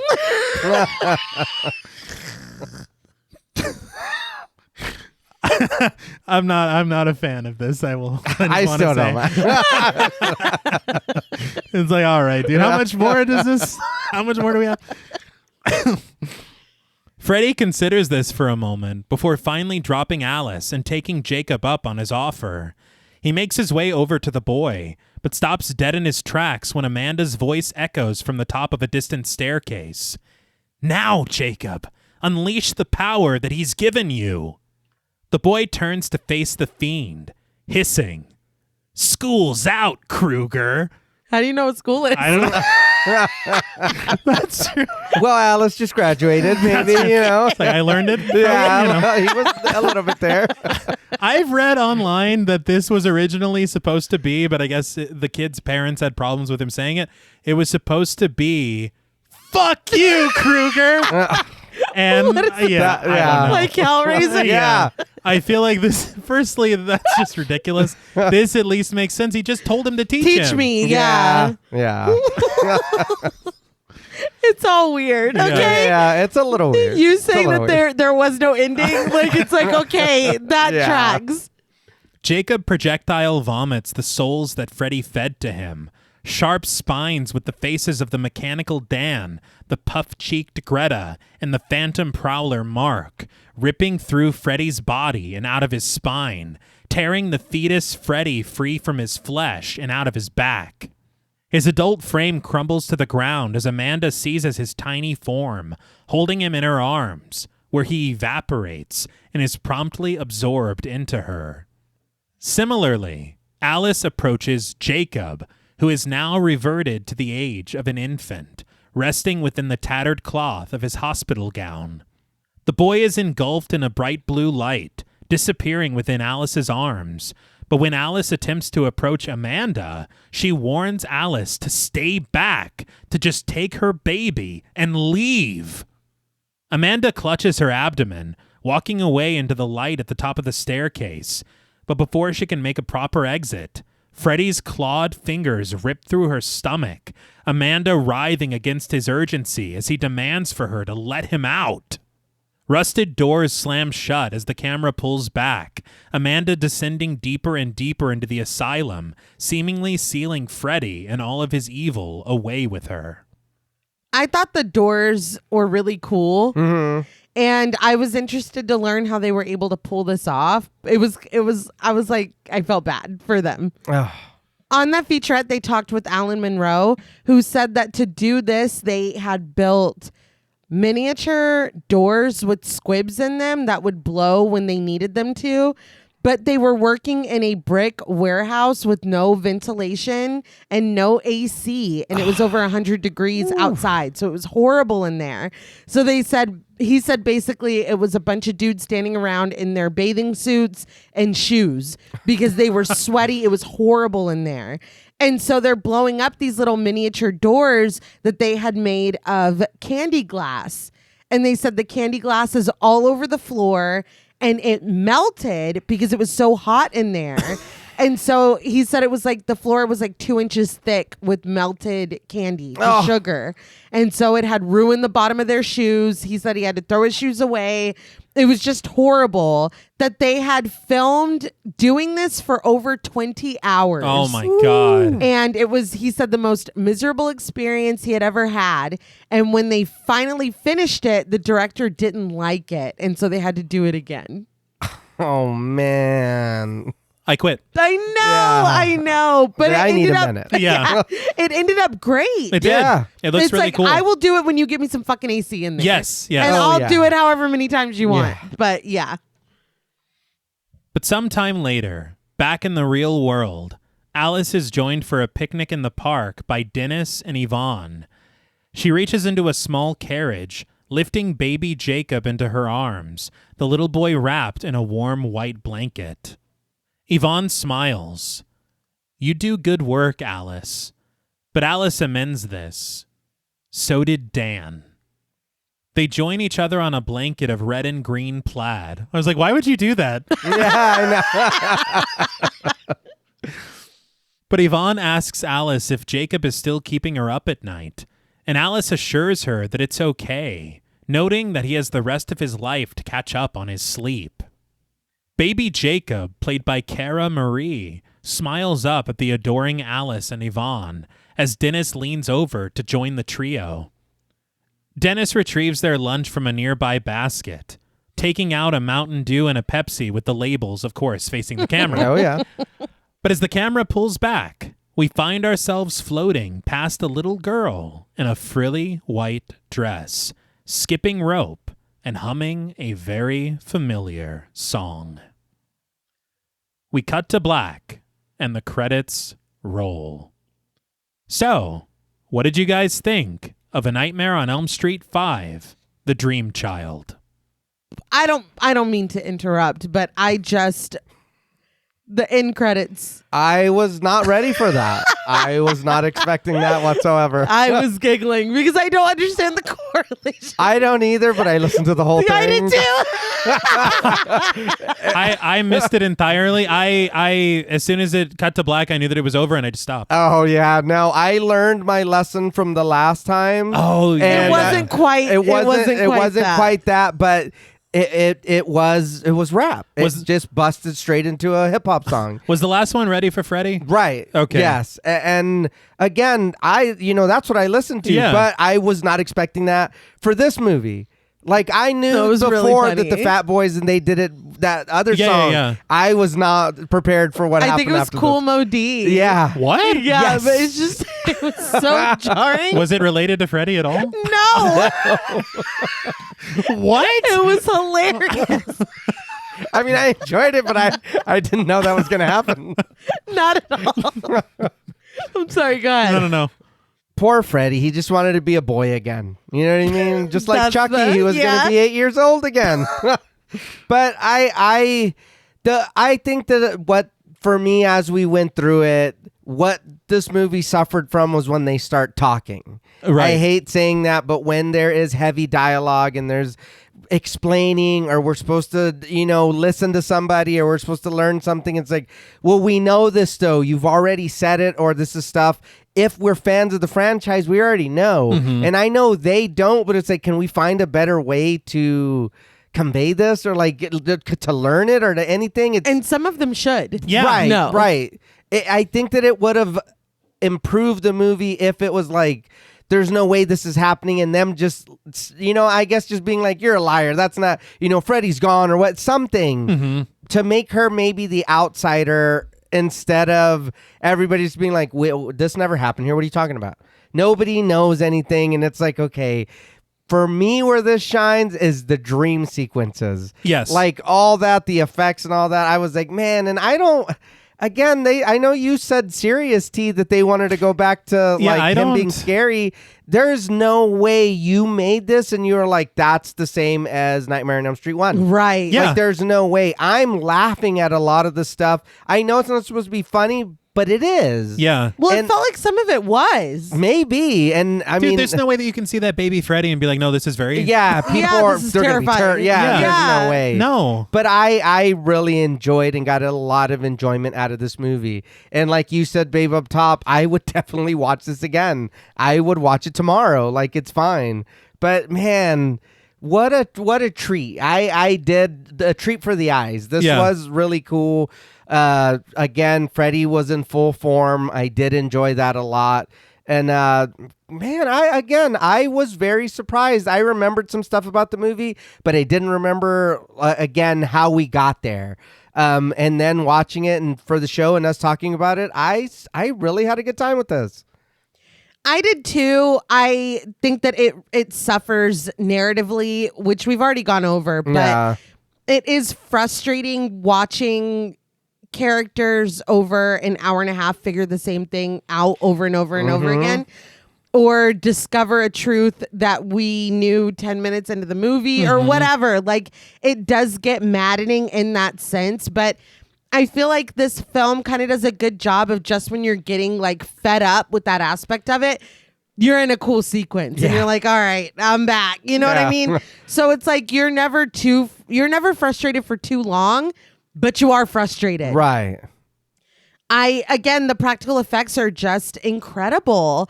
I think, again, the performances are, for the most part, they're pretty good. In other aspects, kind of reactions don't really match what's Yeah. Are you thinking in the doctor's office? Yeah. I kind of forgot about that up at the top, but there are a couple moments where I'm like, were we all on the same page as to what was going on? Because it doesn't really feel like it. Some of the dialogue's a little weird. Again, just as the story goes on, I don't know, you can feel the confusion. You can feel kind of the floundering because they have no foundation on where the story is going. And you saying like, oh, they were in this part, like they didn't even have an ending to the movie. Okay, that explains it, because you're kind of like, what the hell is going on? Yeah. But overall, if you don't think too much into it, I think it is interesting to kind of explore where Freddy came from and introduce this, whether it's scientifically, realistically true or not, this notion of, oh, this is something I literally have no control over. Yeah. My baby that is still inside my body is dreaming. The fuck am I supposed to do about that? Yeah, You know what I mean? yeah. It just adds another layer of helplessness and another layer of, I've got something else that I need to protect. We have to stop this. Yeah. I will say we go through their friend group. I mean, Freddie tears through their friend Yeah. Oh, yeah. Yeah. really quickly. And that kind of, this tropey characterization, because with a few of them, we get really no time with them. But I mean, overall, we're 5 movies in. Yeah. What are we really expecting at this point?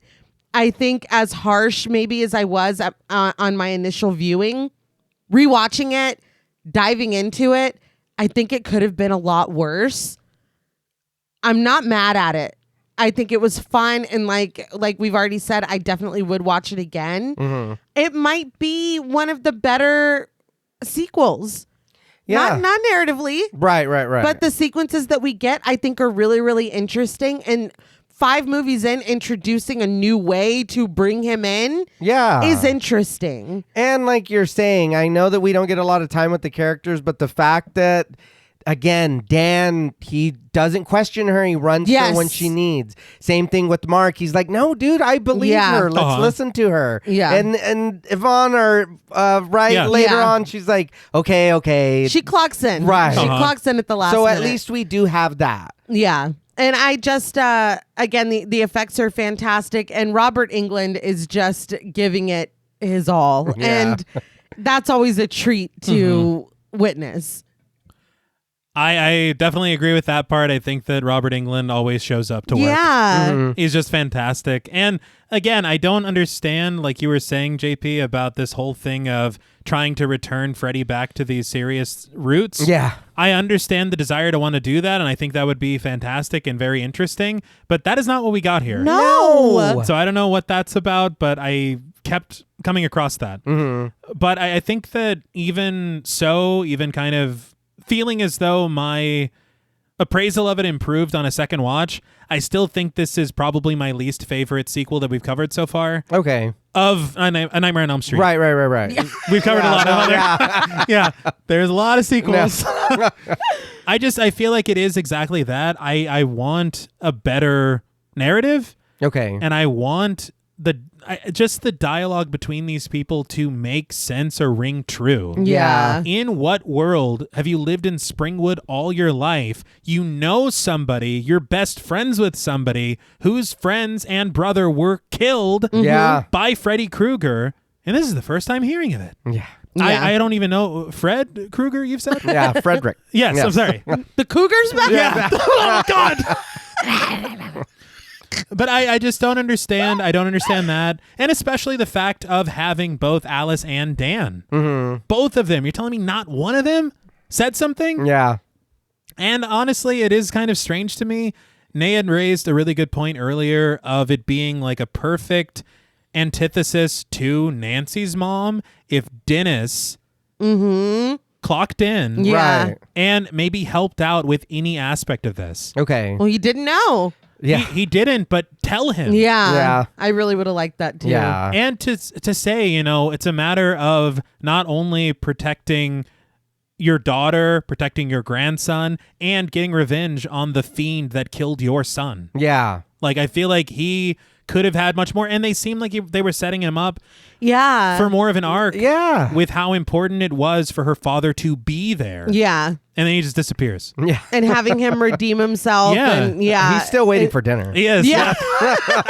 It's a bit of a wasted opportunity for sure. Yeah. And the thing about it is learning more about the behind the scenes stuff and the production of it. You realize completely like this is not the director's fault. It's not really the screenwriter's fault. Yeah. I think the fault is at New Line Cinema, Right. For whatever reason forcing themselves to put out a sequel in 11 months. Yeah. I don't know what if you're trying to meet a date, I understand, but if you're not ready, that's also fine. Yep. Let's put a little more time into the script, or at least pick one script and use that. Yeah. Instead of, cobbling elements from all of the scripts that you've accumulated. Yeah. And then leaving your director without an ending that he kind of has to figure out himself on the day. Which is even crazy to think that you Frankensteined all these pieces together, but you'd never thought of getting an ending from one of them. Yeah. Or just they were like, oh, fuck. Yeah. Well, we know Freddy comes back. But Yeah, that's it. That's all we got. But to that point, and we can kind of slide into ratings, I think that is, as you said, a very interesting way to do it. I think that is one of the things that I do kind of appreciate is a level of, we killed him the last time. Yeah. How could he come back? And then we're bringing in elements of his past, his lore that we learned about a few films ago. Yeah. That's pretty cool. Yeah. I just think that, I don't know, there's something about this film, and it is true, that just fully doesn't feel finished. And I think that another thing that really kind of gets on my nerves, I think Alice is infuriating. Yeah, she's frustrating for sure. And it would really work better for me, especially with the development that we had in The Dream Master, for her to show some of that here. Yeah. Like, she learned a lot, and she has a lot of capabilities and ability that nobody else has. Right. She should be able to deduce when we've deduced within the first 5 minutes of this situation. He put his hand on your belly and he said, "This is the key." Yeah. And you're like, I don't know what the fuck he's doing. I don't know how he's doing this. But I don't know. The positives, I think that some of the music is pretty good. I think that, of course, Robert Englund is always fantastic. I love this gothic atmosphere Yeah. and architecture. Those matte paintings and the miniature work and the stop motion. I think that a lot of the dream sequences hold up to a lot of what came before. Yeah. That comic book stuff. Yeah. It's so cool. And I have heard that is one thing that a lot of people point to as something that is just completely terrible about this film. Really? That's crazy. Oh, I disagree. Even the former screenwriters, they said that they had a much better idea and they were so disappointed to see it turned into this. And I'm like, I think it's pretty cool. Yeah. They were like, get this, a man in a dog suit. Yeah. Mid? No,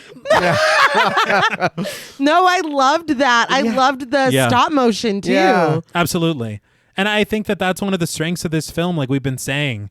The surreal things that you can get into in some of these nightmares. Yeah. That's fantastic. And it's classic Freddy. Yes. Yeah. Oh, and Dan, the motorcycle man. Yeah. Yes. That looked fucking wild. Oh, yeah. It was gross. It looked painful. Yeah. I could do without the Greta situation, but I understand it. I liked it. I understand it. But this is one, I mean, I don't know. I feel like if I do rewatch A Nightmare on Elm Street, I would really like to kind of just do a 1-2 punch of the original and Dream Warriors, maybe. Okay. I think those are the two so far that really stood out to me as something incredible. I think the other ones they're not to be dismissed or anything. I just feel like that feels like a more cohesive situation. Those two are the best for sure. And Yeah. and also, if we don't watch The Dream Master, we don't see the disrespect that they do to Kristen.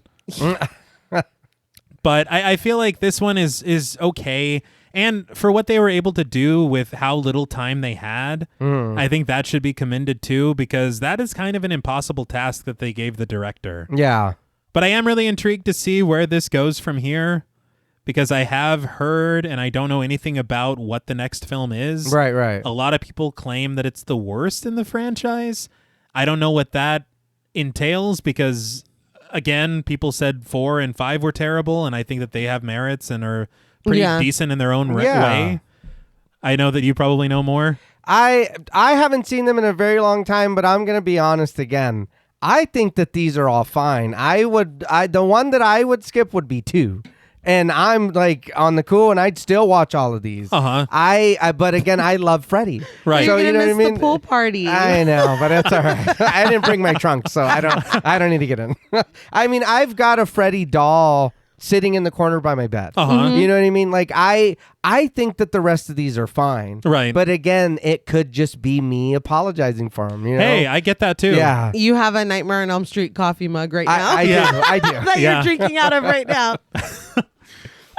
But for me, out of 10 nerve-wracking prenatal nightmares, I am going to give A Nightmare on Elm Street 5, The Dream Child, 6 nerve-wracking prenatal nightmares out of 10. I was thinking of giving it a 5.5, but I really think that, like I said, it should be commended what they were able to do. Yeah. When they from getting hired, there was only 5 months to make this thing. Yeah. And that includes post-production. Yeah. Yeah. So I think that's impressive. It's not my favorite. I want to make that clear. But you have. Okay. Well, then good. I will now open the floor to you. No, I had a lot of fun with this movie, and even us talking about it and thinking about it and going through it. And I'll be honest too, when they're talking at the pool party and they bring up the dude that nobody knows about him having to kill his kids because he didn't like the way they're running their kingdom. Does that mean that like Amanda having to kill Freddy because he's running his kingdom bad? Because that was the dream world. Yeah. That was his kingdom. And she's like, nah, you're fucking up. Let's put you back in the oven or wherever the fuck he was at. He went back in the oven. Right. I didn't even clock that. I like that. I thought about it as we went on, and I was like, okay. And I mean, that again, if it is, or if it's something small like that, or even if it's something that I'm just, putting together, I still like that, and I think it's cool. I will agree, like I said earlier, I think when there's ones that are dialogue heavy, the scenes, it's when you start to lose... you don't get any traction there. You know what I mean? Yeah. So it is like, okay, I hate saying shut up and just go into another dream sequence, but it is like, say something quick so that we can understand what you're doing, and then somebody go get killed. Like, we know the formula. It's Freddy. It's just is what it is. I think that it is the story that really holds it down, and it doesn't let it go where it needs to. And Alice, she is frustrating. Yeah. So is Yvette, and so is, you know what I mean? It's like, dude, Yvonne, thank you. I'm sorry. But it's like, dude, you guys know this. And it is weird them not knowing anything, like I said earlier, about Freddy, period. Yeah. But it's still, I'm having fun. Those dream sequences for me, I love it because that's what I want. I feel like that's something I know we've gotten before, but this one caters to their fears, specifically what they've said. Like, so much so, it's like, that's really cool. He wanted to go fast. That's how he died fast. You wanted to eat and you weren't allowed to. Guess what? Now you're going to eat. Same thing with dude in his comics. I know we've seen it before, but I feel like these were so much tailored to their deaths that it's like those sequences were so cool. It's like, okay, I can, like you said, babe, as soon as we get too frustrated, they give us something cool and it's like, I forgive you. It's like, that's fine. But for me, I know this might sound a little high, but again, for me, on a scale from 1 to 10, nerve-wracking prenatal nightmares, I'm going to give A Nightmare on Elm Street 5, The Dream Child, Jesus Christ, a 7 out of 10 nerve-wracking prenatal nightmares. I love Freddy, bitch. Like, it's fine. It is what it is. It's not great, but it is fun. It is fun. Put it on and watch it. I wouldn't skip this one, but again, that's me. And I can, even if you do, I get it. Like, I completely understand. Yeah, I think we're basically all on the same page with what worked and what didn't work. I am intrigued to see where we go from here. I don't know where we go from here. Yeah. But I love that at the end of all of these, they leave a little He'll be back. Yeah. Well, you know. So there's going to be more fuckery to be had. But I still think that this one is fun, if not a little maddening at times. But you are rewarded for kind of sticking out those moments of, what are we doing? Yeah. Like, somebody shake her. Somebody it is, you got to log on. You got to clock in. You have to be here when you should know better than anyone. Yeah. The antics that are afoot. But, I guess if she was just like, this is what's happening and I need to do this, we wouldn't have a movie. So, and then we'd lose those sequences that we do enjoy. So you take the good, you take the bad, I guess. And so for me, on a scale from 1 to 10, nerve-wracking prenatal nightmares, I am also going to give A Nightmare on Elm Street 5, The Dream Child, 7 out of 10 nerve-wracking prenatal nightmares. Yes. Because that's what I gave The Dream Master. And I feel like these are probably, I'd say, close to the same tier. Okay. Once we move forward, we'll see. maybe we'll reassess. Yes. We'll see. Yeah. We'll see, bitch. Well, that's all from us at Pod Mortem. What would you rate A Nightmare on Elm Street 5, The Dream Child? And what should we watch next? Let us know on Instagram at the Pod Mortem. Don't forget to follow us on Twitter and like our Stairhole Productions page on Facebook. Be sure to follow each of us on Instagram and Blue Sky at TravisMWH, at Blood and Smoke, and at JuggaloDaddy84. Thanks again to Original Cinematic for sponsoring this week's episode. Please consider pledging to our Patreon, where you'll gain access to over 300 hours of bonus content, our monthly schedule, our Discord server, and the opportunity to help us decide which films to cover. And if you're looking for Pod Mortem and Stairhole Productions merch, follow the link in our episode notes. Stay tuned until after the music for a special thank you to our Wendigo Getter patrons. And remember, when the world feels like a nightmare, know that you always possess the power inside to wake yourself up. Until next time.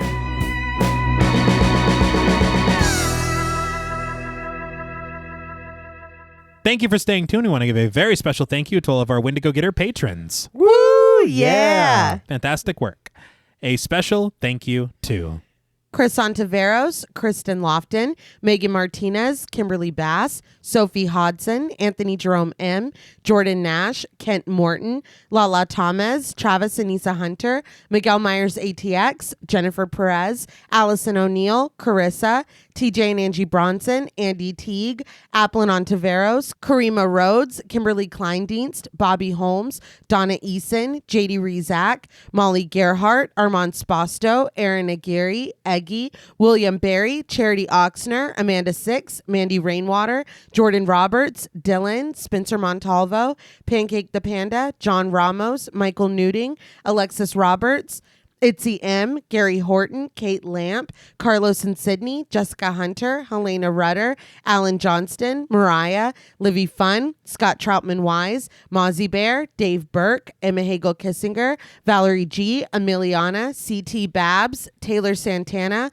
Will Lewison, Angelique, Smelly Poo Poo Head, Beth Bauer, Cookie, Esperanza J, Jason Kyle OKC, Joshua Rumley, Danielle Peralta, Sawyer P, Sahara, Girl That's Scary, Cassandra, Andrea Simmons, Ashley Higuera, William and Xxena Rush, Ryan Brom, Megan Ochoa, Laura Lassiter, Eileen O, Marissa E, Henry F, Megan M, Strangely Sarah, Christy Beck, Nancy and Andy, Amanda Lopez, Andy Terrell, Erica Morin, Tris Wynn, K.87, Mariah Jensen, Carrie A, Lonnie Lono, Powell, Kayla E, Maggie H, Murder Stina, Kristen Marcy, Ori 81 Boricua, Look Like That One Girl, Bog Boy, Falnez 63, Alita Pui, Probably My Jugs, Kate Thackeray, Wade Pack, A Lizard, Bay J, Jay Rich, Topher Williams, Elena Metler, Valerie K, Christy Lee Kruger, Professor of Humanities, Laura McCarricker,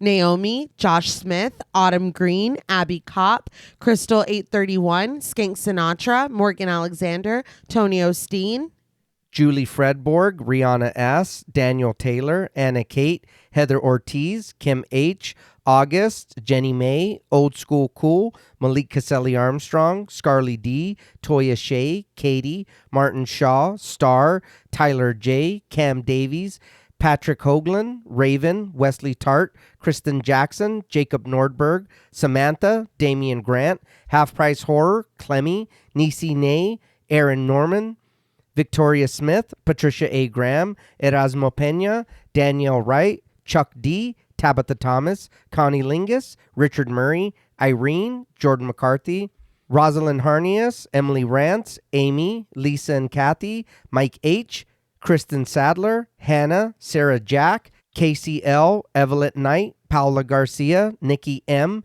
Megan and Alexandra Saldivar, Lisa Sykes, Kelsey Niemeyer Cook, Martina LaForce, JG, Morgan Novello, Ashley, Alex M., Brandon C., Gordon Sutherland, Georgia Renlin, Ashley Poe, Diana Joe, Connor Gormley, Carrie Parker, Katie Face, Jane Pillsbury, Caitlin Asher, Mia Franz, Pooh Bear, Spicy Caldera, This is the Zodiac Speaking, Jason the Ghost, Moldy Tic Tac, Brian Ward, Tanner Rutgers, Gremlin Keeper 22, Sam Spade, Veronica, Kristen Rhodes, Daniel Laurent, Carmito, TVR, A Very Sweepy Baby, Nicholas Rage, A Lazy Boy, Nicola Williams, Stu Corbett, Brick O, Jaden Nicole, Lost Fan 08, George L. Robertson, Mercedes X Bleeple, Joe Miller Apologist, Cool Trainer Elijah, Mrs. Bloomingdale, Sierra Duncan, Renee Hart, Meg Likes Sleep, Final Boy, Alani, Elizabeth Thompson, Joey, Michelle Nicole, The Lipstick Demon, Less Than Zombie, Franklin Badge, Sean Reeves, The Kryptonian Orphan, Melissa B, Elena C, Jillian Mumford, Evil Chris, Rex Term Raul, Witchy Poop 19, Brian Avers, Danielle Milton, Instant Horror, Skin Deep, Ashay Guevara, Aaron Mr. Clean Bashard, Henny Kravitz, Francisco Olmos, Paunchy Cat, Christina Perez, Buddy Boy Mac, Revamped, a rewatch podcast, Sarah Coolidge, Show Livia, Film Fiend, Catherine Clark, Brandon Brown, Jessica Hernandez, Camry, Amy Shipley like the Donuts, Jack, Alyssa Muskites, Jennifer Hager, Byron Pittman, Sophia Mason, Most Unholy S'more, Pear Bear, Tom Blades, Bonnie Bazell, Crystal Reddy, Sean Weeks, Chardonnay Carlina, Samira Samuels, The Chief King, Nicholas Doba, Philip Thomas, Ashley Gravely, Kimberly Martinez, James Floyd, Estefany, Hope Mowry, Abe the Camel, DGS, J. Taylor Art UK, Robert Murdoch, GQ, Danielle Carter, Jason Moore Please, Emily Jeffries, Joey Monda, Madison Bissaw, Jasmine, Midnight Martini, Vic, Gavin Annette, Jennifer Monahan, Beetle Babley, Lucille Brooker, Tono and Tone, Mick K. Dingus, Brian Highsmith, Abigail Spitzer, Christina Juarez, Billy Williams, Robert Quadriguez, Wispy Rainbow, Bionic Shoulder Blade, Zachary Luke, Squid Fart, Amy Goodman, Spooky Gal 89, Alyssa Defoe, Trev Heron, Vicky Worgan, Brooke Ball, Jason, Ryan Skelton, Travis Coolest Name on Earth, Adams, Sage Pearsell, Elizabeth Selvamoen, Seed, Funny Bearded Guy, Ronnie Ortega Shavira, Puck/Annie, Trauma Llama, Ashling O'Leary, Jake Guajardo, Danny Landeros, Jamie Peel, Desiree Rose, Maija B., I'm Only Here for Aliens, TJ Schroeder, Kaylee RV, Rachel B., W. Grant Livingston, Disco Tumor MD, Bimbo Yaga, Such a Horror, Dana Simpson, Christopher Zufall, Nikki Pook, Blake Fry, Do You Have Your Passport? Did You Get Your Shots? Mac Attack, Mrs. Timmy's Husband, Amy Mutolo, Dominic Rogers, Jim McCaffrey, Robo Stapler, David Jones, Aisha White, Ron Van Buskirk, Todd, Sign, Merle Alexander, Anuvan, and Karen Burrows. Thank you all so much. Yes, thank you. Thank you all so much. We appreciate each and every one of you, and we hope that you know you are just a dream come true. Yeah. Very sweet. Until next time.